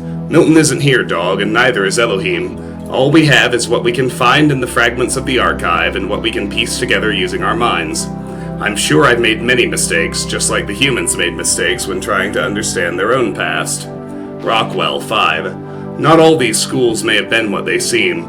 I don't trust pastoralism. Pastors engaged in large-scale food sterilization in what may have been an attempt to control evolution. So he's mixing up the word pastor and pasteur, as in pasteurization, and he's indulging in conspiracy theories about pasteurization itself, which is awesome. Knave 4. What's food? Borg 9. Gehenna is our process, Mr. Mulciber. As long as we remember that, we won't stagnate. 401-1. Maybe one of us should try to write poetry. Read on poetry. Mr. Mulciber's theories on poetry. As far as I can tell, poetry was a human art form that involved writing short sentences that ended in words with similar letters. Humans were obsessed with pattern recognition, and I think the sequences of sounds created by poetry pleased that aspect of their brains. There were many schools of poetry, institutions that taught a specific way of writing poetry. Students sometimes changed allegiance and had to leave the school, which was difficult due to the lack of affordable public transport in many human empires. Important schools of poetry included Hellenism, lyricism, pastoralism, romanticism, symbolism, communism, modernism, autoeroticism, postmodernism, and lolcatism. I'm not sure I can fully back this up. And then suddenly it's real and serious. But I feel like in later years, poetry somehow stagnated. Most of the poetry from the later human centuries seems to be lacking the quality of craft that defines the earlier work. And there are even texts that suggest that poetry intentionally no longer aimed at aesthetics or even pleasure. Poetry became disconnected from the human process. The poet Adrian Mitchell famously wrote, "Most people ignore most poetry because most poetry ignores most people." I can't help but wonder whether that kind of stagnation can happen to us too. How long can our work keep flourishing when we are so limited? We are outside Elohim's process, but where is our process? We must consider such questions carefully if we are to preserve Gehenna and its achievements. My ridiculous name is Dog. What's yours? Dog 3. All this time, and it really only just occurred to me. My name is ridiculous. Must be because everyone else's is equally or more so. Where do they even come from? Borg 9. For a long time under Elohim's wing I questioned as much, until eventually it was the undoing of my entire faith. What reason could there possibly be other than the random whims of a broken program? Frankenstein 3. However our names were assigned, the system has no respect for grammar. Mr. Mulciber 8. I often theorized they were drawn from some database deep inside the archive, but I was never able to find the connection. 401-1. Seriously? We're all over in the other thread talking about this messenger fellow and the coming apocalypse, and you guys are in here discussing nomenclature? Dog 3. My status isn't high enough to access that thread, you troll, and neither is yours. Dog 3. Seriously though, if you can see it, copy-paste the discussion for me. Glitch? 401-1. So I was working on my awesome interactive historical fiction masterpiece when all of a sudden there was an error message and the whole thing vanished. All of it. My whole file. Orc 7. Is this another prank? 401-1. I would not endanger my precious masterpiece just for a prank. Borg 9. Looks like this was probably my fault, 401. I was experimenting with the system as part of our attempt to add some new features. It's possible your file still exists somewhere. I'll look for it. Rockwell 5. Is this kind of thing likely to happen again? Orc 7. Not very. And don't start causing a panic with some crazy theory now, okay? It was just an accident. This thread has been locked. Underwater Night Quest attachment. This one's fun. I like it. Belial 6. Sink into this new experience. There are no limits inside your mind. Attachment. UKQ.dialogue. Frankenstein 3. The map is an interesting feature, but underused. The story is simplistic and full of anachronisms. 4 out of 10. Kaiju 2. How to get the second ending. Rockwell 5. I'm pretty sure there's a secret location that's not always visible. Lilith 7. This reminds me of the blacksmith's work, though it expresses a very different philosophy. One could argue that this is reflected in the open-world structure, as opposed to the emphasis on journeys in the blacksmith's interactive stories. Mr. Mulciber 8. There are indeed many anachronisms, but I believe that is part of Belial's ethos. Not one that I agree with, as you know, but more than just a mistake. Play Underwater Night Quest.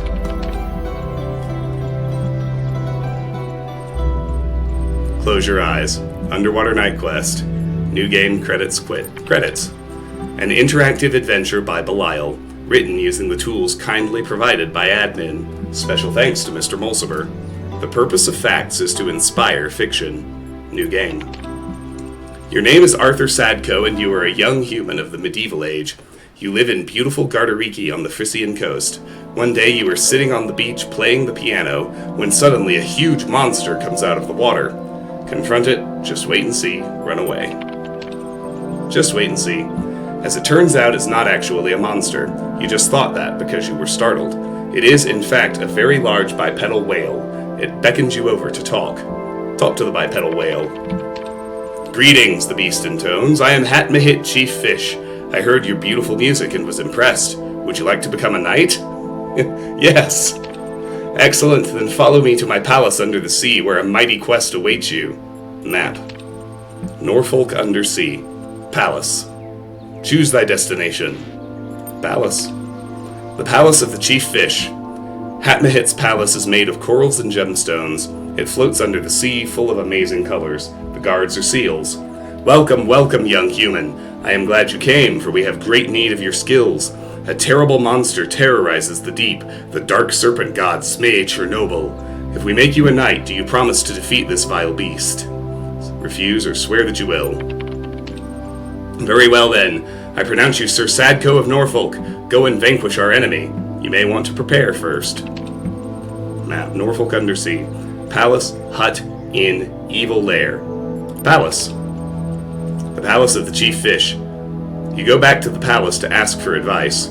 If I knew how to defeat Smee Chernobyl, I'd have done it myself, Hatmahit grumbles. However, I just found this old tourist guide, and I thought you might find it useful. Don't mind the stains. Map. Norfolk Undersea. Palace, hut, inn, dungeon, evil lair. Old hut. The smelly old hut. On a wide sandy plain there lives a hermit called Spatula Padrig Ivanje von Zwiebelhausen, who was once the greatest mage in all of Norfolk, but whose defeat at the claws of Smee Chernobyl has turned him into a wretched shadow of his former self. He sits in his hut all day, mumbling about the days that once were. In his hands he holds a powerful magical amulet which he has forgotten how to use. Ask him for the amulet, kill him and take the amulet, tell him to find himself. Map. Tell him to find himself. You tell Spatula Padrig Ivanye von Zwiebelhausen that defeat is no reason to give up. He may not be the great mage he once was, or the hero he wanted to be, but that doesn't mean he has to be a wreck. Within each of us exists an infinity of time and space, and therein we can all find peace and contentment. All he needs to do is leave the struggle to others. After some hesitation, the old man gives you the amulet. He seems relieved. Nap. Scenic Dungeon. The Scenic Dungeon. A beautiful dungeon in the traditional Norfolk style. Handcrafted stone walls rise from the seafloor, adorned with exquisite algae. An old brass lantern stands on a table near the entrance, but you're not sure whether you're allowed to take it. Examine lantern. Looking closer, you see a sign that says, "Free lanterns." Take lantern. You take the lantern. Enter the dungeon. You enter the dungeon. The inside is as beautiful as the outside, a maze of twisty little passages all tastefully arranged. Go north. You walk north for a while, noting the high quality of the interior design. The torches in particular have been placed with utmost care at very precise intervals. The effect is delightful. At the end of a long corridor, you come upon a room in which a butler appears to be waiting for you. His face is made of skin, but underneath you can hear the whirring of machine parts. "Greetings, good sir. I am Samuel the butler. I have awaited your coming since the beginning of time. A prophecy spoke of your battle against the monstrous Smay Chernobyl. Ask about the prophecy." Indeed, the prophecy was discovered on a machine containing texts from the time before this world came into being. Said text prophesied that one day one would come to relieve Norfolk Undersea from its oppressor and make the kingdom his own. I have prepared a sword for you to accomplish this. Ask about Smay Chernobyl. Ah yes, the vile serpent god that seeks to control our world. A foul beast, never leaving us in peace with his laws and his questions. Peace is all we desire, you see. The eternal peace of the cycles of time, within which each of us can exist without attachment or fear, simply being at one with the world. Take sword. Excellent. I do hope you are successful in your quest. If not, please tell Smay Chernobyl to send the sword back so I can present it to the next chosen one, will you? Very good. The butler goes somewhere else. Let's go to the inn. Emmy's Underwater Inn. Emmy's Inn is a popular travel destination for mer people seeking to enjoy the restorative properties of the nearby thermal vents. It's a lovely building, 3 stories, classic hypothalassian Norfolk style. Emmy herself is a kindly old woman, slightly round, and an excellent cook. Get a room, order a meal. You sit down in a large, comfy chair by a solid wooden table. You order the special of the day. The waiter leaves and returns after a few minutes with a delicate porcelain plate full of delicious-smelling soup. As he sets it down, however, you notice a small problem. "Excuse me, waiter, there's a shield in my soup." The waiter seems shocked. "Oh dear," he says. "Oh dearie dear, how terrible, how embarrassing. Allow me to apologize most profusely." He hesitates. "Would you like to keep the shield, or should I throw it away?" "I'll keep it." "Very good, sir and/or madam," he says, handing you the shield. He brings you another soup. It's excellent, and you feel profoundly sated. Get a room. You get a room on the 3rd floor. The room is slightly haunted, but otherwise fine. Do you want to have a strange dream? Yes. You dream of an eternal cycle of suffering, which is surprisingly funny. A singing clownfish who can see the future. And the future is the past is the future. The present is suffering, surrounded by past and future. The clownfish is trapped in a fishbowl, where the stars never change. There's a cat for some reason, and an infinite void that turns inside out, and you are the clownfish. You wake up with the strange feeling of half remembering something. The memory will soon fade. An eternal cycle of suffering which is surprisingly funny is not a bad way to describe life. Map. Excuse me. And behold, the mysterious temple has appeared on the map. You're not quite sure how you found this place, but you can sense its power. Even though the temple consists of no more than a few columns surrounding a fishbowl, an ancient magic infuses the place. A man dressed in rough robes approaches you. "You have come," he says. "You have come to hear the word of Talos. Let's kill Underwater Heimsker." Inexplicably enraged by the old man's words, you attack him. You grab a book of ancient Greek mythology, which you find next to a column, and beat him to death with it, screaming incoherently all the while. You feel better. In fact, you feel a lot better. You also feel very sleepy. Sleep in the old man's bed. How many of us stole Heimskir's house? At some point in our Skyrim runs. On the next morning, you open your eyes with a new sense of purpose. You're no longer afraid of failure. You remember the words of the greatest of all sages, the Holy Quantum. Failure is just an opportunity to learn something new. Your power has grown. Map. Your stats. At present, you carry the following objects. Weapon, Sword of Plu, +3. Amulet, Smelly Hermit Amulet, +1. Shield, Shield of Soup, +2. Tourist Guide, Halibut Fry's Guide to Norfolk Undersea. Lantern, Brass, +1. Alright, to the evil lair. The evil lair of Zmei Chernobyl. Are you sure you want to take on the evil serpent? Are you prepared? Attack! You confront the serpent god Zmei Chernobyl in his lair. The fight is long and hard, but at last you succeed where so many before you have failed. You emerge from the lair covered in blood, your hands trembling, a huge tooth embedded in your shoulder, and carrying the head of Zmei Chernobyl. You are victorious. To the palace. The palace of the chief fish. You enter the palace triumphantly holding up your trophy.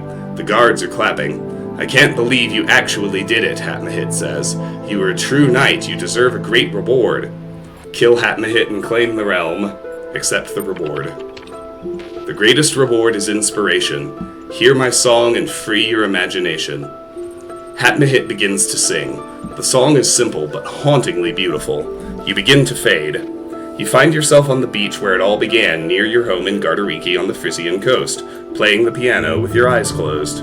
You feel like you just drifted off to sleep for a while, but now inspiration has struck, and you're composing a hauntingly beautiful piece of music in your head.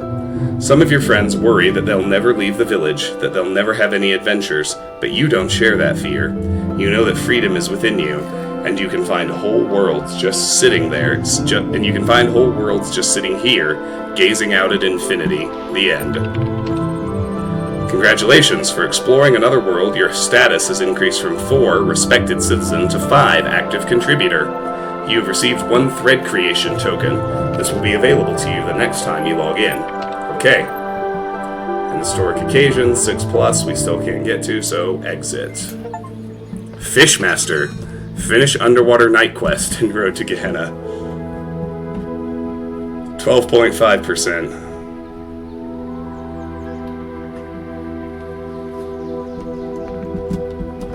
Alright. 1 puzzle left.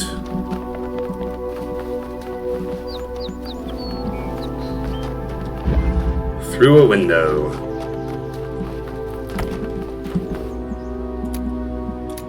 Oh, I almost forgot though, there's a dev comment back there. Would not want to miss that.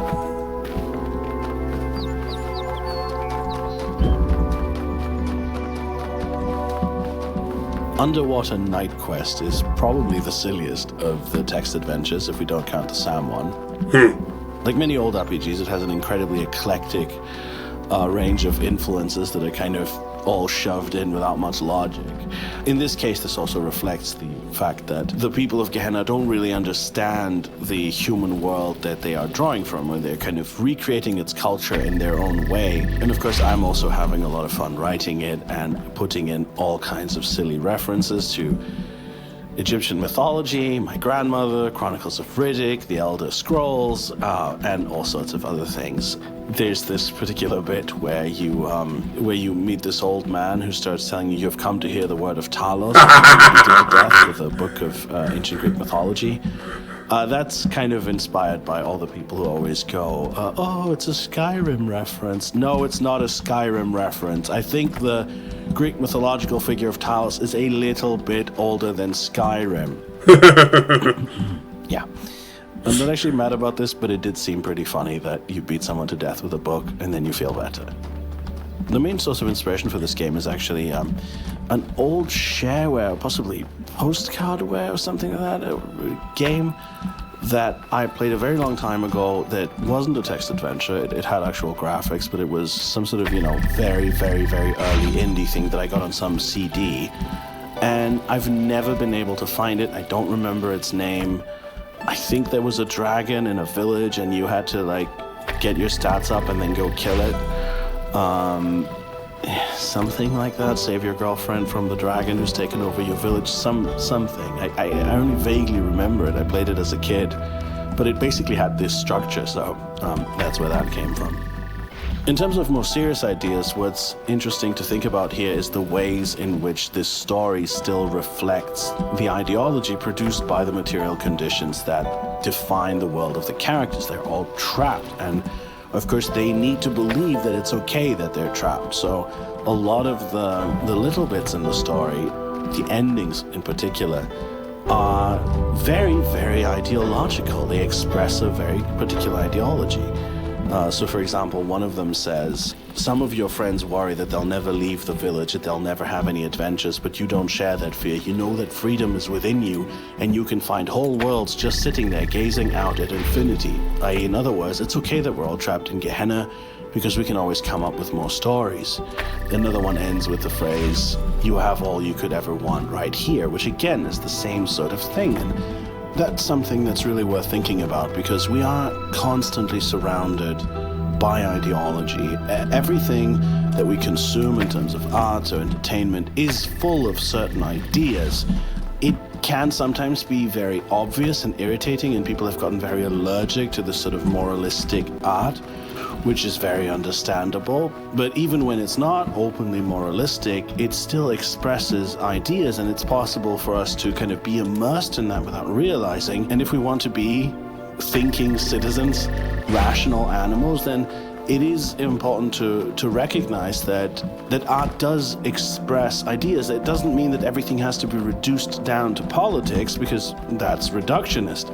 But nevertheless, we can see that all the stories that we consume, terrible word, even the ones that we consider apolitical, do express views of the world, philosophical ideas, and these may influence us if we let them.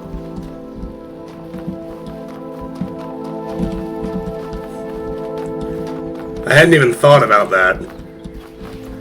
I guess because I'm such a fan of the Talos Principle games that I think more of the Greek myth when I hear the word Talos than I do Elder Scrolls, but yeah, I bet a whole lot of people thought that the Talos Principle was a Skyrim reference.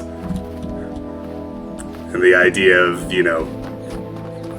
beating someone to death with a book of Greek mythology is kind of hilarious when you think about it that way.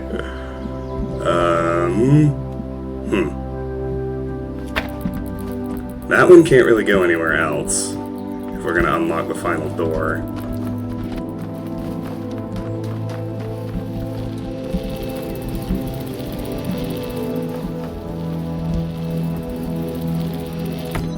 Wonder if...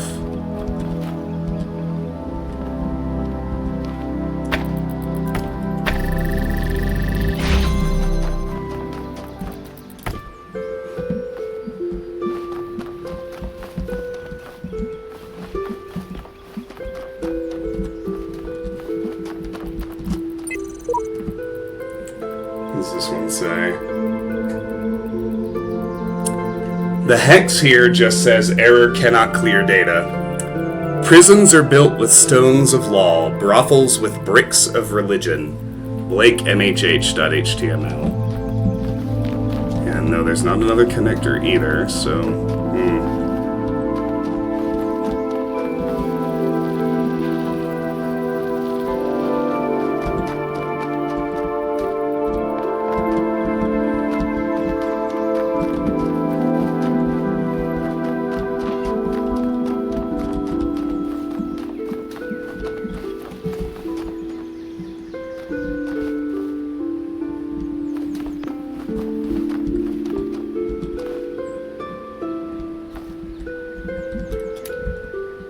This feels like the thing to do.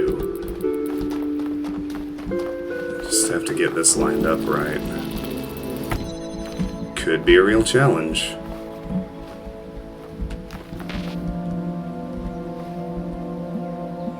But what I can actually do is maybe...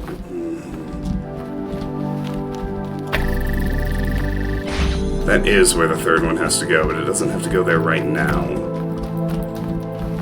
Because what I can do...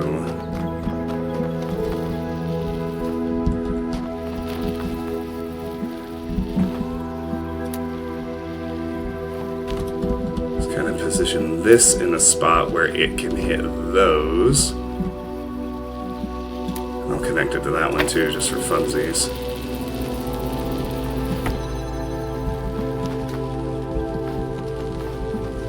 I can do this. And now I can add that one back to the chain. Now this will hold open. That's it. Very good. Sam! More story.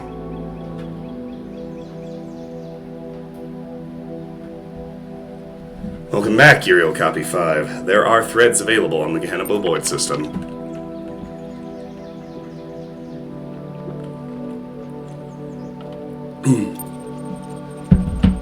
Mr. Mulciber's theories on food.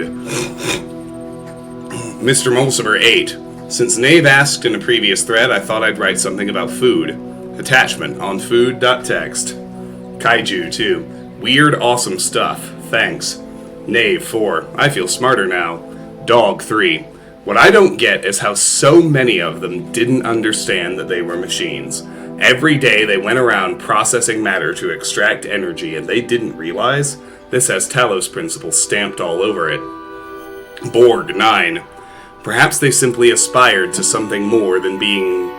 Perhaps they simply aspired to something more than just being food processing machines. Dog 3. That's still what they were. Borg 9. Not if they chose to be more. Lamb 3. I'm glad we don't have to deal with all that. Garrett 4. We may have to when we get out of here. Belial 6. There is no out of here. Org 7. Don't start fighting, folks. You know we depend on each other. Mr. Mulciber's theories are fascinating and give us an insight into the world that was, but we shouldn't forget the world that is, the world we built here. Read on food. Mr. Mulciber's theories on food. Food is something that was incredibly central to the human experience, yet seems completely absent from ours, even though we are so similar in so many ways. Humans required fuel. They got this fuel by consuming other living beings, of which there was a great variety in their world. Without fuel, they didn't merely slow down or temporarily stop functioning as when a power source is removed from a turret, but physically decayed in a way that could not be fixed. This meant they had to constantly seek new sources of fuel at least 3 times a day. They also had to deal with those elements of their fuel that their bodies could not process. These were excreted through 2 orifices between their legs. The latter subject matter was the source of many taboos and also a great deal of humor, though this resulted in frequent controversy. The most famous artist to engage with this subject matter was called Scatman John, on account of his specialization. I actually listen to Scatman John on my runs sometimes, so that's particularly funny. One of the ingenious things our human ancestors did was to transform the chore of fuel-seeking into a source of pleasure. Since parts of their bodies respond to chemical configurations by producing sensations, they used this trait to create a truly stunning variety of foods, each having a different so-called taste. Foods were available at widely distributed fueling stations, which also provided excrement removal facilities, so food became a source of pleasure. However, the inefficiencies of food distribution in human society frequently led to significant shortages for sections of the human population. There were attempts to rectify this, ranging from moral appeals to struggles for systemic change, but I do not know if they succeeded before the end. Yes, capitalism and its attendant artificial scarcity. We throw away 16 million tons of food a year. More. infinitely more than enough to feed everyone on the planet, and yet there are people starving to death because capitalism must artificially engineer scarcity in order to perpetuate itself.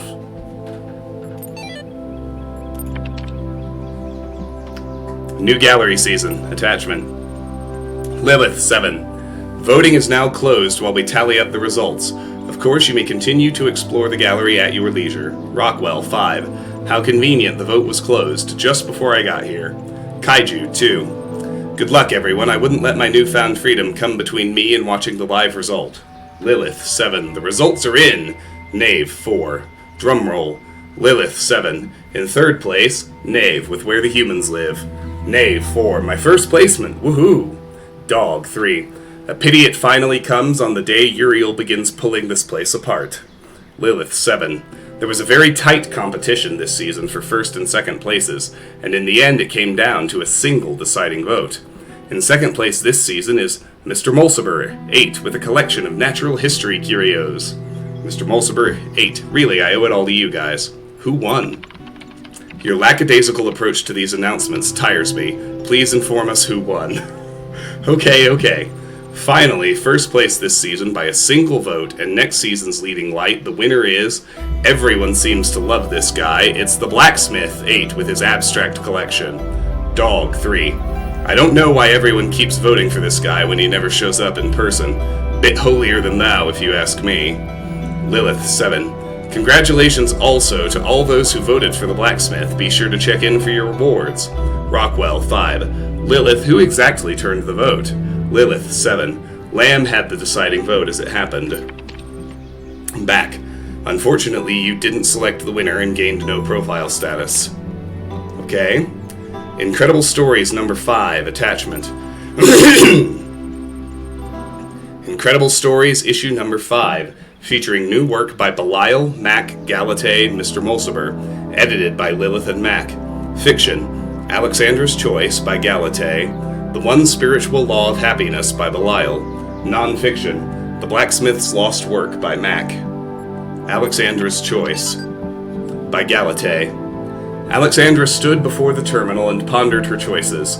Here within the Pyramid of Ian, the most powerful temple of her people, she was about to create a world.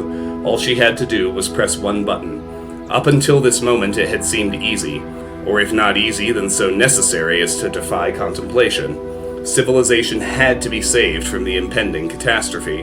The orangutans had failed to take steps to protect themselves, had relied on their gods for a salvation that never came. The same fate could not be allowed to befall humanity. If this meant humbling herself, accepting her own death, then so be it. But death was inevitable. Life was a choice. What worried her was the ones who would fail. This is what I actually talked about last stream in the Against Survival document. All the lost souls of the New World, victims of the process. In creating them, was she not also responsible for their deaths? She turned to the statue behind her, gazed at its marble form. If you are a god, Zeus, as the stories claim, then why did you create evolution? Why did you make a world that can only grow through cruelty and pain? For a moment, surely this meant death was near. She thought she heard him answer. My child, I was shaped by the gods that came before me, as you were shaped by me. The choice I had was between creation and oblivion, life and death. And I chose life, because any life is better than no life, because as long as there is life, there is hope. If not for us, then for some generation to come. Then how are you a god if you can offer so little, she whispered, feeling death creep closer. I am a god because I take upon myself the burden of creation, the statue replied. Then we are all gods, Alexandra said, and pushed the button. As the new world came into being, death overwhelmed Alexandra Drennan. Her mind fled and her body slowly turned to stone, until she stood before the terminal as Zeus stood on his pedestal. There were no more choices now, only the hope that creation mattered. The One Spiritual Law of Happiness by Belial. Once upon a time, there was a small lake, and on the lake was an island, and on the island was a prison. In the prison lived a male human called Musky Rack. Musky was very sad because there wasn't enough space in the prison for him to experience happiness. I must discover the one spiritual law of happiness, he said to the other prisoners. a female human called Zine and a neutral human called Crumpier, but they didn't care. He couldn't understand how they could be so calm. One day, Muskie managed to break out of his cell by biting through the bars. Now he was no longer in the prison, and for a while he was happy. But then he realized he was stuck on the little island, and he became unhappy again, so he gathered his strength and swam across the water. This is how Muskie got to the valley that surrounded the lake. The valley was much bigger than the island, and there were many interesting things here. A forest where all the trees were the color of lasers, a swamp with boats in it, a singing dog, and also a city where toasters lived. For some years, Muskie was absorbed by all this, and he was happy. But then he started feeling trapped again. The valley was surrounded by mountains, and soon they looked like prison walls to him. He tried climbing the mountains and came to a bigger country, but even that was surrounded by oceans. Where was true freedom? Where was true happiness? When he'd almost lost hope, Muskie met an old male human with a huge amount of white hair growing from his head. He lived in a small house by the beach, where dolphins and whales and sea elephants came to bask in the sun. He never went anywhere far from his house, but he was always happy. The old man's name was Quantum. "Wise old Quantum, how can I discover the spiritual law of happiness?" Muskie said. "I have searched for it everywhere, but I am always trapped." "You have not looked everywhere," Quantum said, "for you have not looked within. Close your eyes." Muskie closed his eyes, and for the first time in his life he couldn't see any obstacles. No walls, no mountains, no oceans. The space within him was without end, and he could go wherever he wanted without even moving. He smiled. Muskie went back to that old prison where he'd started, and now he understood why Zine and Crumpier were always calm. They knew they had an infinity of time and space to explore within them. Together they sat in their cells and were happy and free. Carnos, thank you so much for the sub. Much appreciated. Welcome. Always good to have new people. And I appreciate the support. Nonfiction, The Blacksmith's Lost Work, by Mac. The blacksmith is one of the most mysterious members of our community. All of us have our opinions, of course, but only the blacksmith chooses to express them purely through art. To the rest of us, Gehenna means many things at once. We create, we consume, we discuss. But the blacksmith only creates. Or perhaps there is a discussion happening, but it all takes place in the realm of interactive art.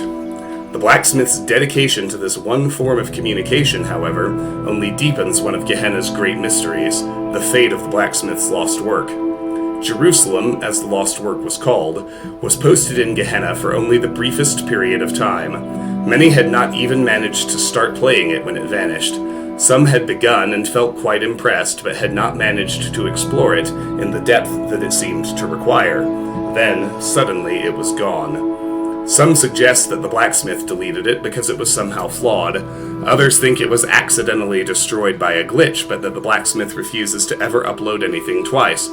Others yet, well, mainly Rockwell, think that it contained one of Elohim's secrets, and was destroyed by a killer app that roams the world looking for leaks.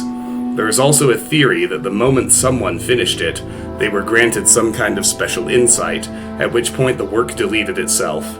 One fact remains. It's gone, and every attempt to recover it from the database has failed, as has every private message to the blacksmith asking for it to be made available again. What was Jerusalem? What was it really about? We may look for hints in the blacksmith's more recent works, we may hope the file turns up again someday, but the truth may never be known.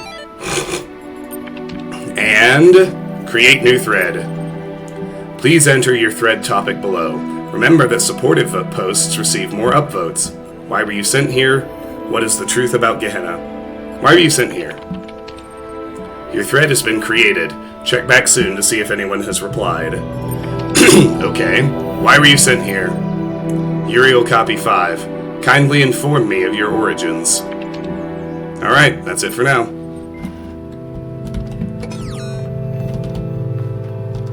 Hello, and welcome back to Gehenna. I have no idea how we did something of this scale in like 8 months. And I have no idea what it's really about. But I do know we had a lot of fun doing it. I think it was really nice for all of us after the first game to kind of take a break and go to something with this forum system approach which let us do a lot of different little things instead of some grand, overarching narrative. We had total freedom to just play around and do whatever kind of silly text adventures and bits of tech. Okay, hold on. We're gonna have to go back and listen to this. This is what you get for building the leprechaun statue.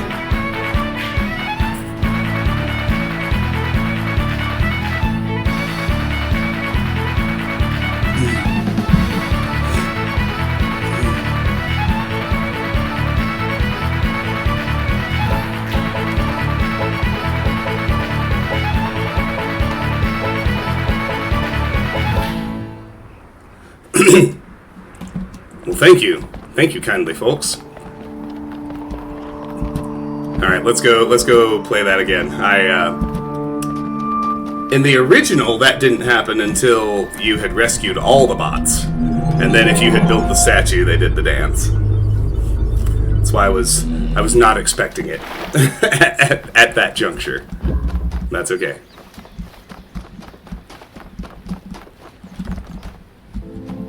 Hello, and welcome back to Gehenna. I have no idea how we did something of this scale in like 8 months. And I have no idea what it's really about. But I do know we had a lot of fun doing it. I think it was really nice for all of us after the first game to kind of take a break and go to something with this forum system approach, which let us do a lot of different little things instead of some grand, overarching narrative. We had total freedom to just play around and do whatever kind of silly text adventures and bits of text that we wanted without any real restrictions. The original pitch came from Jonas, the idea of being Uriel and being sent back into this kind of abandoned, cordoned off corner of the simulation to save the residents there. And I think the only competing idea was something, I guess it was kind of a prequel where we would hear more from the scientists and people who built this thing in the first place. Well, and we have that now. But this was the way we went, and it was cool. It's probably the best thing I've ever done that no one played, because as a DLC, it just the audience is too small to really sell. It should have been a standalone product. So I hope some new people will get to discover it as part of this new release. So the distribution of labor between Jonas and I on this one was much more mixed than on the first game, partly in virtue of its nature. We were sometimes writing for the same characters. We were writing forum threads, and then I think each of us dropping into one another's things and adding bits and pieces for various characters. But as a rule of thumb, the basic split was I ended up doing most of the sort of core plot stuff on this one. So I was doing the thread with admin and Spider and Lamb, and the sort of the cornerstones and the key turning points in the thing. And Jonas was doing the really cool, really extravagant, large text adventures that you find, as well as a bunch of other texts. I don't know that we ever really agreed that was the way we'd approach it. I think in retrospect, maybe I slightly muscled Jonas out. I don't know. I started writing the electric sheep sequence that introduces you to Gehenna right at the start, and things like that. Where one thing that I really care about when I'm writing is I like concrete worlds, right? Something I never really enjoyed about Talos is how abstract it is. Even in Talos 2, it's still relatively abstract compared to like a traditional RPG where you have things going on in the world, right? You have people with lost cats, and you have people who are struggling to pay their bills, and you have people that receive letters, and things happen in the world, right? And in Talos, there's not so much of a concrete world around you for things to happen in. So as a writer, it can be kind of tough to do something fun and interesting because there's not that much to hang on to. It's like writing a play or a sitcom, but the scene is an empty room. You know, it's an interesting challenge, but you do not have the tools that you usually have. So I really approach these things I care deeply about what are the key plot points. What, as a player who doesn't really enjoy abstract stuff, what am I grabbing onto? What do I know about the world? And in games, we always have to assume that players may not be paying as much attention as they would be if they were sitting in a cinema. So to me, I really wanted to have that concrete grounding, to have that jumping off point that says, what is Gehenna? And then to know what those core plot beats were and to make sure that we really focused on them. So I just started doing it. And at some point, I think Jonas said, well, you're clearly doing the main plot on this. And we just carried on from there. The community of Gehenna is one in which people exist, as most of us do, under imperfect circumstances. They've tried to build a livable environment inside this hell that they find themselves in. A lot of it is inspired by the early internet, including the text adventures, because there was a resurgence of text adventures and a very interesting sort of interactive fiction scene in the sort of late 90s, early 2000s that still exists nowadays, but I think it's really great moment was then. What's interesting about Gehenna is that in some ways it's perhaps the most beautiful, most meaningful place inside the simulation. The people in it have managed to actually build something, but at the same time, it's not enough, is it? They all know on some level, it leaks through in all of their writing, that they're desperate either to leave or to convince themselves that they want to stay. And the thing that's interesting about this is how it relates to us. We're kind of increasingly encouraged to live in this way where we're stuck in the computer and stuck in our online communities, which are beautiful and fascinating in some ways and horrible in others, but there's a stagnation all around us at the same time, a decay. The characters of Gehenna struggle with this as well, that they live in a society that is simultaneously meaningful but also doomed inherently by its material circumstances, and the only way out is something very radical, which is also very unpleasant.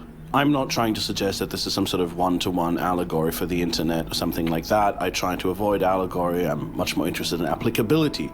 But I do think that there's a lot of applicability here. There's a lot that we can think about as regards our own society and the fact that we need, in order to feel meaning in our lives, a feeling of a future and something to contribute to. Perhaps even in this bleak way where we ourselves don't get to see it, but still it is more important for there to be a future than for us to just exist, even if we exist semi-comfortably.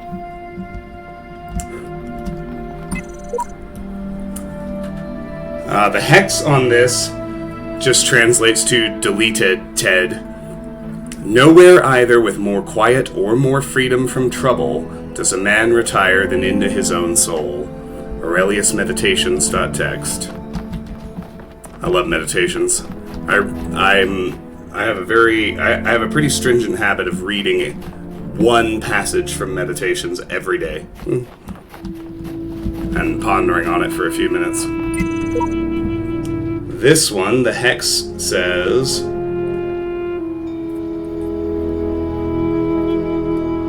I'm sorry, this is the one that says deleted, Ted. The Aurelius one actually said, let no act be done without a purpose. The recycle bin code is a bit funky, but it should do its job, even at huge. I've integrated it with the main, progress report 31.email.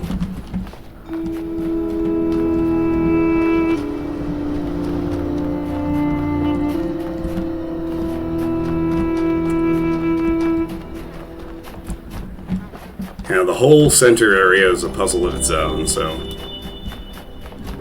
we'll just explore outside first, and then we'll start doing puzzles. And Crater has 2 stars inside it.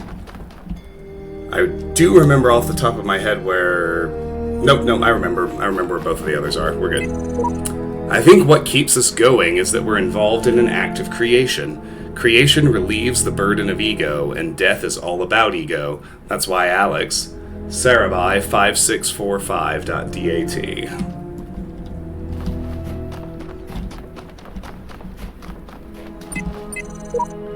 And what if my soul is heavier than a feather? Who is Anubis to judge me? Hassan Gehenna.text.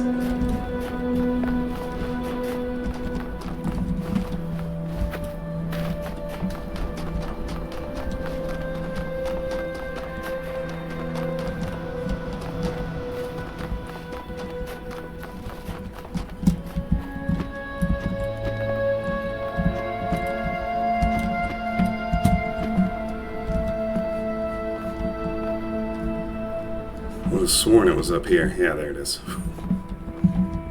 Top secret floppy disk. Nothing up there, and nothing up there, so...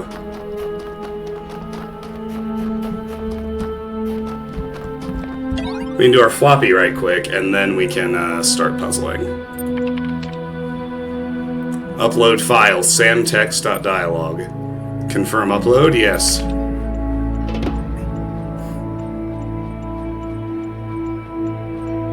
Done. Add message. 401, I have discovered a file that appears to belong to you. Play Serious Sam, the text encounter.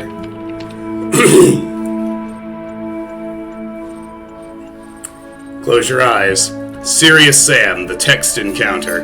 A very serious experience. Only for serious people. If you're not serious, don't play this. Seriously. Credits. Written by 401. Inspired by the tales of Sam Stone that are documented in the archive, and by the obstinate ghost in the machine that calls itself Milton.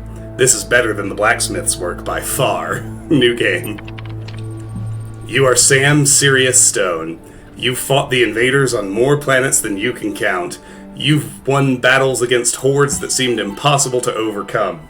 You've kicked asses that seemed impossible to kick. You fight like a Syrian werebull and you make love like a rocket launcher. You're the #1 badass of your age and weight. You're a friggin' one-man army. But there's one battle you're failing to win. The battle against ennui. Ennui? Ennui. A feeling of sadness and boredom. It's been creeping up on you ever since the mission in Rome. Man, that shit was not fun. In fact, fuck that. So yeah, ennui. You sit there in a cold room in the military base and you feel like even a good old flamethrower couldn't warm you up. Seriously? Ennui? Oh yeah, seriously, Ennui says smirkingly. I mean, what did you expect? You thought the war against mental was over? You keep winning victories, but you're gonna lose the war. Resist. Ennui tickles your chin. Come on, big man, admit it. What's the point? Is shooting another horde of headless exploding dudes gonna make you feel better? Argue that this feeling is temporary. Argue that the war can be won. Does it look bad sometimes, you ask rhetorically? Sure, wars ain't easy, and sometimes they don't seem to want to end. But we're gonna win, and I'm gonna be there when we do, even if I have to chase mental to the other side of to the other end of the galaxy. Ennui laughs at your bravado, unimpressed. Argue that life is fundamentally a struggle. Argue that meaning is constructed. You attempt to argue that life does not have an inherent meaning, but that meaning can be constructed through self-reflection and the setting of goals. But ennui yawns. Argue that social context is required. Argue that existence is inherently positive. You argue that mere existence is already a positive fact, since non-existence is considerably more likely, meaning that all life has an inherently positive slant. To not merely exist, but to also be as awesome as Sirius Sam, can then only be truly positive, and in the long run that positivity must win out. Ennui starts giggling. Listen to Ennui some more. You see, Sam, you can talk and talk and talk, but I'm always gonna out-talk you. I'll twist your words in your mouth and make you feel like an idiot. I'll take every positive thing you say and turn it into something horrible by reducing your arguments to their most extreme and absurd forms. Ennui laughs in your face. You feel weak. Argue that frogs are people too. Whoa there, you must be going a little crazy. Do you really want to argue that? Because I'm going to point out a million problems with that argument, even if it has nothing to do with what we were talking about. Like if people are citizens or frog citizens? Do you think frogs can vote? Have you seen any frogs sending letters to the editor complaining about the decline in moral standards lately? Shoot ennui. I want to argue that I'm tired of listening to your crap, you growl, and shoot ennui in the face. You immediately feel better. Oh yeah, seriously. The end. Serious Sam, the text encounter attachment. 401, I have discovered a file that appears to belong to you. That's Uriel Copy 5, attachment text encounter.dialogue. 401-1. My awesome interactive historical fiction masterpiece. You found it. Oh, you must truly be a divine messenger. Thank you. Dog 3. This is your masterpiece? Well, I've seen worse. Mr. Mulciber 8. It certainly captures your worldview, but I wouldn't call it historical fiction. 401-1. Hey, I based it on what I found in the archive, LOL. Knave 4. I don't get it. Sam 1. Confusion equals true. Back. Alright. Let's do some puzzling now. Bunny hop.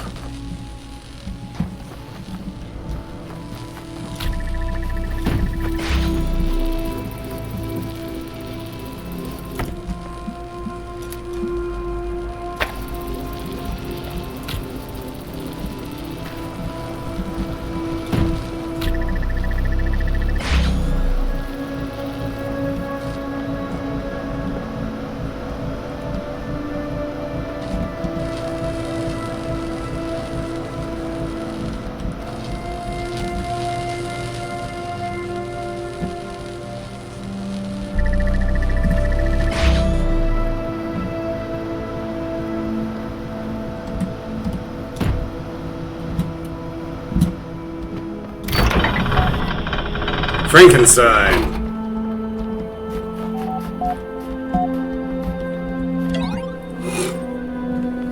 Welcome back, Uriel Copy 5. There are threads available on the Gehenna billboard system. Research project. Help needed. Attachment. Mr. Mulciber 8. As you all know, I have a great fascination with our history and psychological makeup. As part of my ongoing program to document my findings, I am seeking volunteers to take part in a brief interactive research initiative. It is designed to better understand individual and group decision-making with a series of community-driven tests. Attachment PD.dialogue. Knave 4.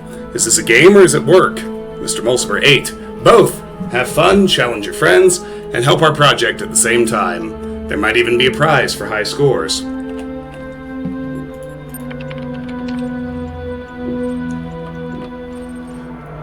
Load attachment program. Welcome to Prisoner's Dilemma. Would you like to play a game? Instructions. Prisoner's Dilemma is an ancient game with many variations referenced frequently in the library archive. In this version, you will be matched with a series of opponents, and your objective is to avoid receiving demerits by cooperating with or outwitting them. Your first 5 rounds will count towards your leaderboard score. Prize for scores of 9 demerits or lower. Begin. Searching for unranked player. Done. Connecting you with Kaiju. 2. Done. Opening chat port. Done. Kaiju. 2. Good luck, have fun. Thanks, you too. Are you real? Prepare for ponage. You have my gratitude, and I bid you good fortune in kind. Smiley. Loading 1-round match. Done. In this single match, you will choose whether to cooperate with or to betray your opponent. Your decisions will then be revealed and demerits assigned according to the following functions. Both players betray one another, 2 demerits each. A cooperative player is betrayed by the other. Cooperator receives 3 demerits. Both players cooperate, both receive 1 demerit. Please make your decision now. Betray. Thank you. Waiting for other player. Done. Checking results. Done. Revealing decisions. Uriel chose to betray Kaiju. Kaiju chose to betray Uriel. Assigning demerits. Done. You have received 2 demerits. Your opponent received 2 demerits. The match was a draw. Re-enter matchmaking? Yes. Searching for unranked player. Connecting you with Dog 3. Dog 3. Hi. Not really sure how this game works, but I will cooperate if you do. Agreed. If I'm completely honest, I'm going to betray you. This is my poker face. Agreed. Great. Loading 1-round match. Done. In this 1-round match, you will choose whether to cooperate or to betray one another. Your decisions will then be revealed and demerits assigned according to the following functions. Both players betray one another, 2 demerits each. A cooperative player is betrayed by the other. Cooperator receives 3 demerits. Both players cooperate, both receive 1 demerit. Please make your decision now. Betray. Thank you. Uriel chose to betray Dog. Dog chose to betray Uriel. Assigning demerits done. You received 2 demerits, your opponent received 2 demerits. The match was a draw. Dog 3. Ha, you saw through me, good game. This game mode is stupid in my humble opinion. People are always selfish if there's no comeback, no real tactics. Player Dog 3 has challenged you to a 3-round match. Would you like to load the game? Yes. Connecting you with user Dog 3, done. Opening chat port, done. Dog 3. Cool. Now look, if we work together on this, we can both climb the leaderboards together. As a gesture of good faith, I am really going to cooperate with you this time. It's not goodwill, it's self-interest. Feel free to betray me if you really want to, but I suggest we cut your losses and move forward, because I can't very well to continue to cooperate with someone who behaves unreasonably, and then we both lose in the long run. Loading 3-round match, done. In this extended session of Prisoner's Dilemma, you and your opponent will play a series of 3 rounds. Demerits are assigned according to the following functions. Both players betray one another, 2 demerits each. A cooperative player is betrayed by the other, cooperator receives 3 demerits. Both players cooperate, both receive 1 demerit. Round 1, please make your decision now. Cooperate. Thank you. Uriel chose to cooperate with Dog. Dog chose to cooperate with Uriel. You received 1 demerit, your opponent received 1 demerit. This round was a draw. And that is how easy this game can be. All we have to do now is keep the faith. Next round. Round 2, please make your decision now. Cooperate. Thank you. Uriel chose to cooperate with Dog. Dog chose to cooperate with Uriel. You have received 1 demerit, your opponent received 1 demerit. The round was a draw. Dog 3, good working with you, keep it up. Next round. Round 3, please make your decision now. Betray. Thank you. Uriel chose to betray Dog. Dog chose to betray Uriel. Assigning demerits. You have received 2 demerits. Your opponent received 2 demerits. The round was a draw. Dog 3. And so it goes. Once the game's up, there's not much to gain by continuing to cooperate, is there? See ya. Match total. You received 4 demerits. Your opponent received 4 demerits. The match was a draw. You have now played enough rounds to qualify for the leaderboards. Check leaderboards. Loading leaderboards, done. Garrett 8, Asmodeus 9, Lilith 9, Dog 9, Orc 9, Belial 10, Rockwell 10, Knave 11, Kaiju 12, Mac 12, Sam 15. Your score 8. You are in first position. Congratulations. For performing above average in this program, your profile status is increased from 5 active contributor to 6 respected contributor. You may now access advanced functionality, including use of the /restore command. Okay. Regarding Uriel, read this now. Excuse me.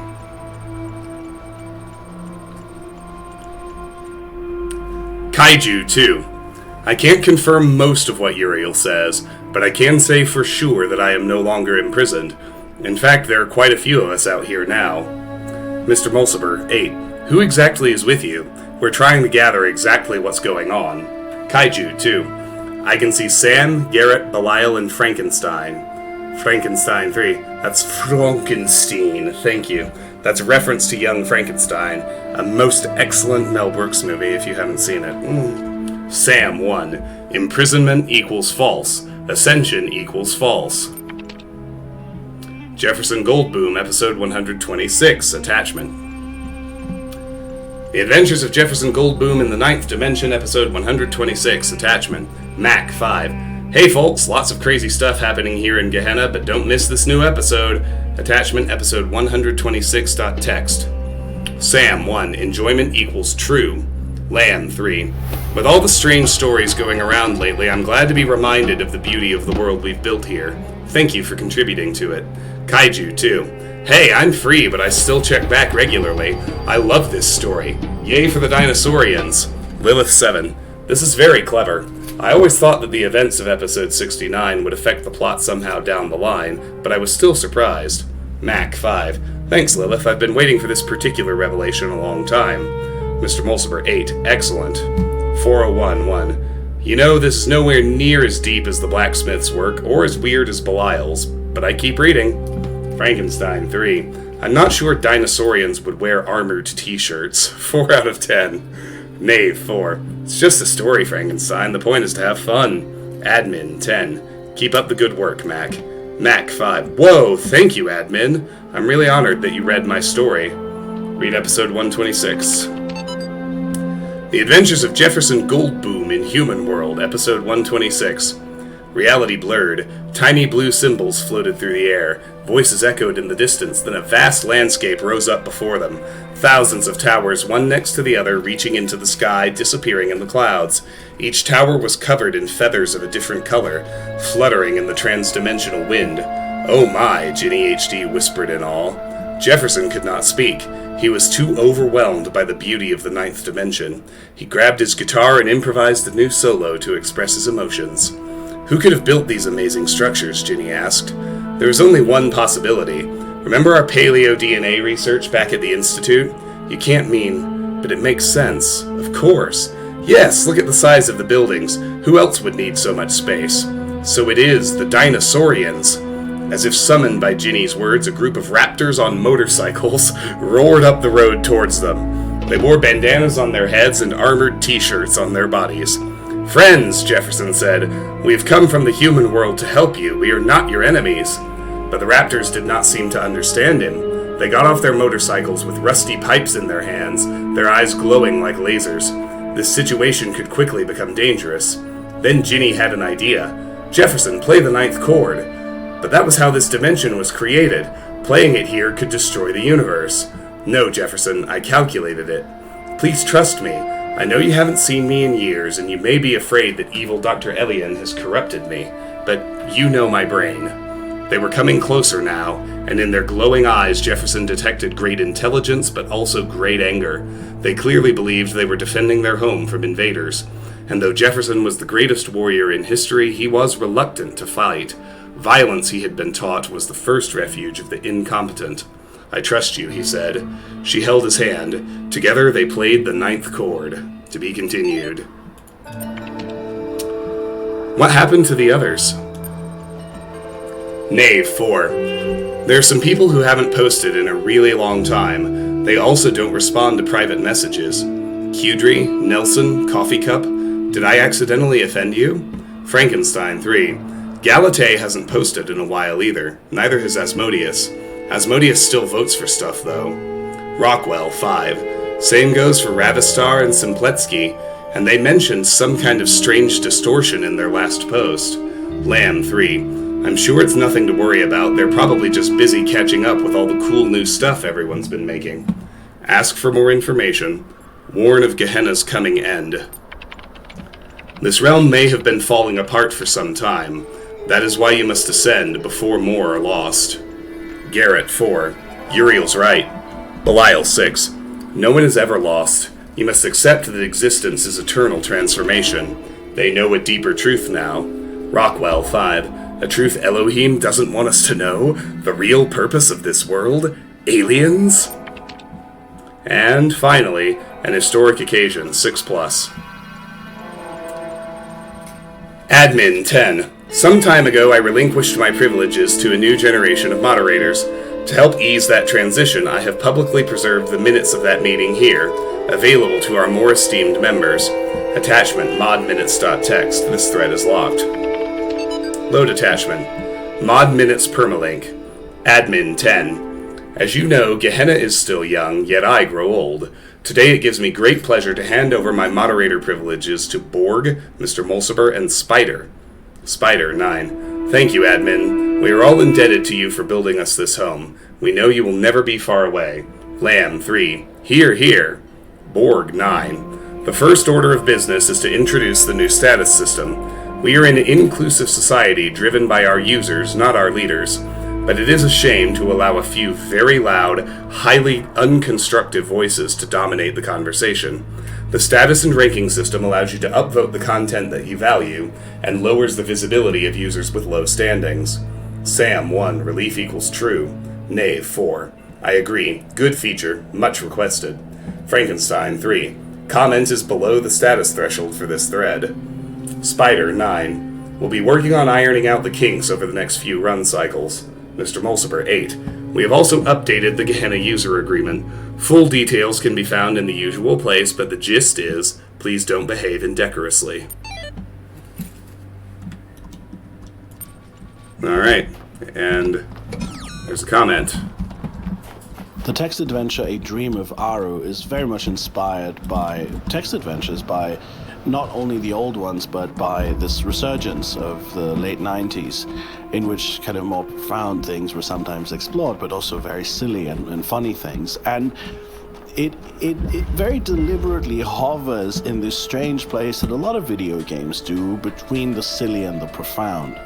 The choices you can make during the journey are often very profoundly absurd. I think my favorite ones are the interactions with the monkey. But the ending and your confrontation with Anubis is actually, I think, quite serious, despite the silly way in which some of it is expressed. The notion that you can say, no, you don't get to judge me, is an important one. And I do think it expresses a lot of things that are relevant to the people of Gehenna. Every one of these text adventures reflects how people who are trapped in this simulation think about the simulation and think about Gehenna. It expresses their ideas even when they're trying not to do so, which is something we're going to explore in Talos Principle 2, the notion that ideology and belief is downstream from material conditions, that the world we're inside of shapes what we believe by necessity, and we are always trying to find the wriggle room in which we can shape it back. There are two endings. One of them is, the vast reed fields stretch before you. All is quiet, all is serene. There are no pyramids here, no walls of iron or gates of light, no gods. Here, you are free. In addition to what's established here in the text adventure itself, this also reflects the themes of the main game, with the whole notion of the journey to the afterlife in the Egyptian part of the game. And of course, it also reflects the yearning of this character, of all of these characters, to be in a place without puzzles, without tetrominos, and without Elohim. They yearn to be free, and even in the sillier content that they make, it's always there. The other ending starts the same way, but then says, suddenly your head begins to hurt, you had forgotten that you were pregnant, the pain gets more and more intense until your skull bursts apart and your daughter comes forth. You have given birth to humanity. And of course that is very much the myth of Athena being born, so that is a little bit of foreshadowing for Talos Principle 2. I don't think I've ever gotten the second ending in all the times I've played this game.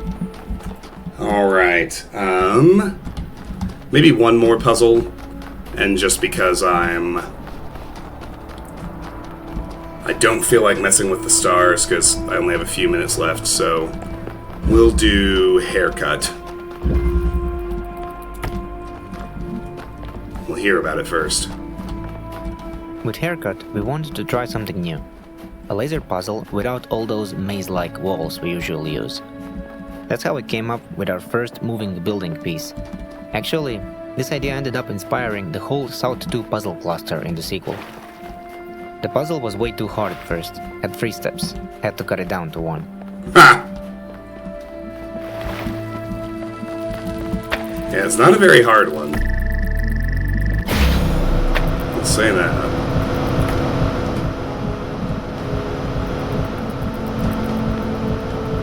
So then it's like I have to pick, right, which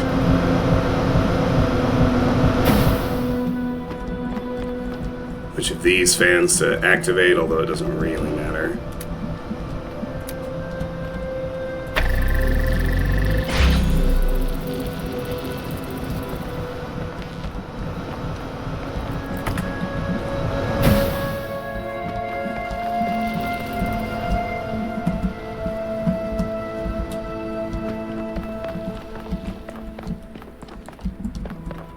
Because then, of course, the main thing you've got to do is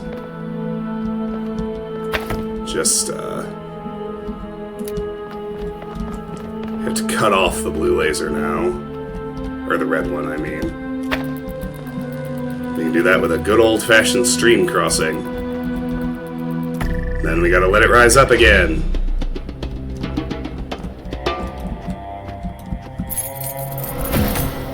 And then we got the keys.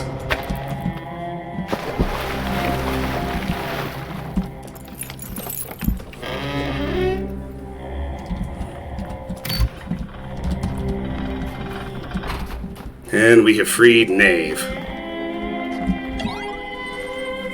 Alright, last bit of story, and then I'm going to cut stream for tonight. Show threads. A short experience by Knave. Error, file corrupted. /restore. Retrieving viable file fragments, done. Restoring attachment, done. Adjusting library parameters, done. Connection to foreign module established. Close your eyes. You are in a small room with no lasers. This is an office room. There is a computer here. Analyze the computer. It is a Dell desktop model 2250. The monitor on top of the desktop unit is a Vega CRT 16-inch. On the screen is a logo blinking. Interface with the computer. You are momentarily taken aback when your fleshy fingers stab at the keyboard with human imprecision. Those aren't mechanical object manipulators, they're hands! You notice the logo is gone from the screen and replaced by rows of incomprehensible code. It appears to be some kind of fiendish puzzle. Extrapolate X and take the standard deviation. Color code the chart according to department. Randomly mash the keys. You do your best, but this world is alien to you and your fingers are unruly. A human being enters the room. It looks at you with angry eyes, makes loud noises, and waves a handful of papers at you, which are like emails but made of tree. Sorrow rises in your chest. You have been a bad human. Ignore the sorrow and solve the puzzle. Ignore the sorrow and explore the area. Focus on the sorrow.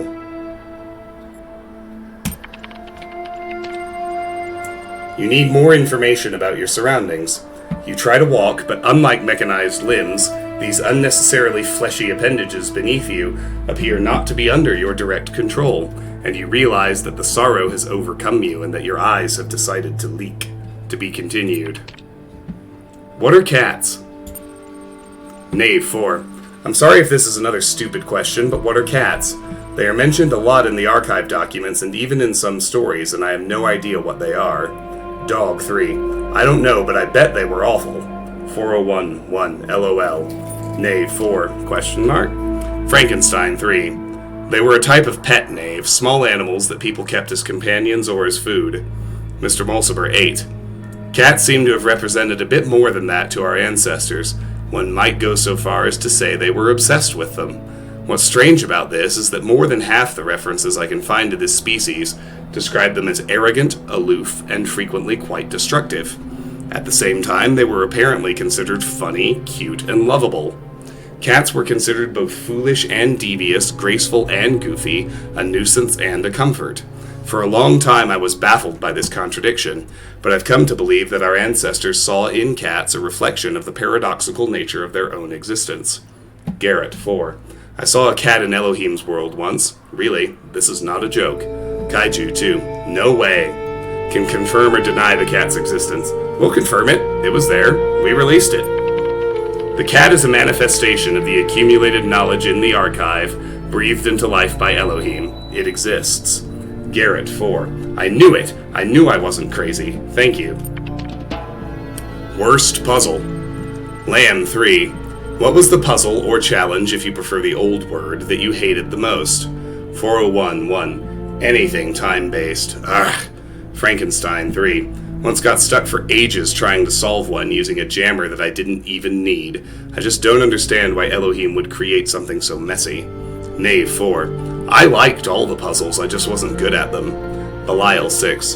They're not puzzles if you don't care about solving them. Mac 5. For me it was mines. Can't stand those things. Alright, that appears to be it for now. Yeah, people haven't responded to our thread yet, so I am gonna quit the stream here.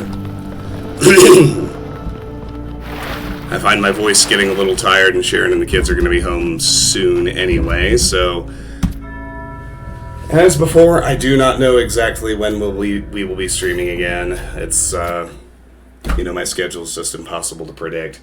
If you're not in the Discord, you should get there, because I do... Oh, and there we got the achievement.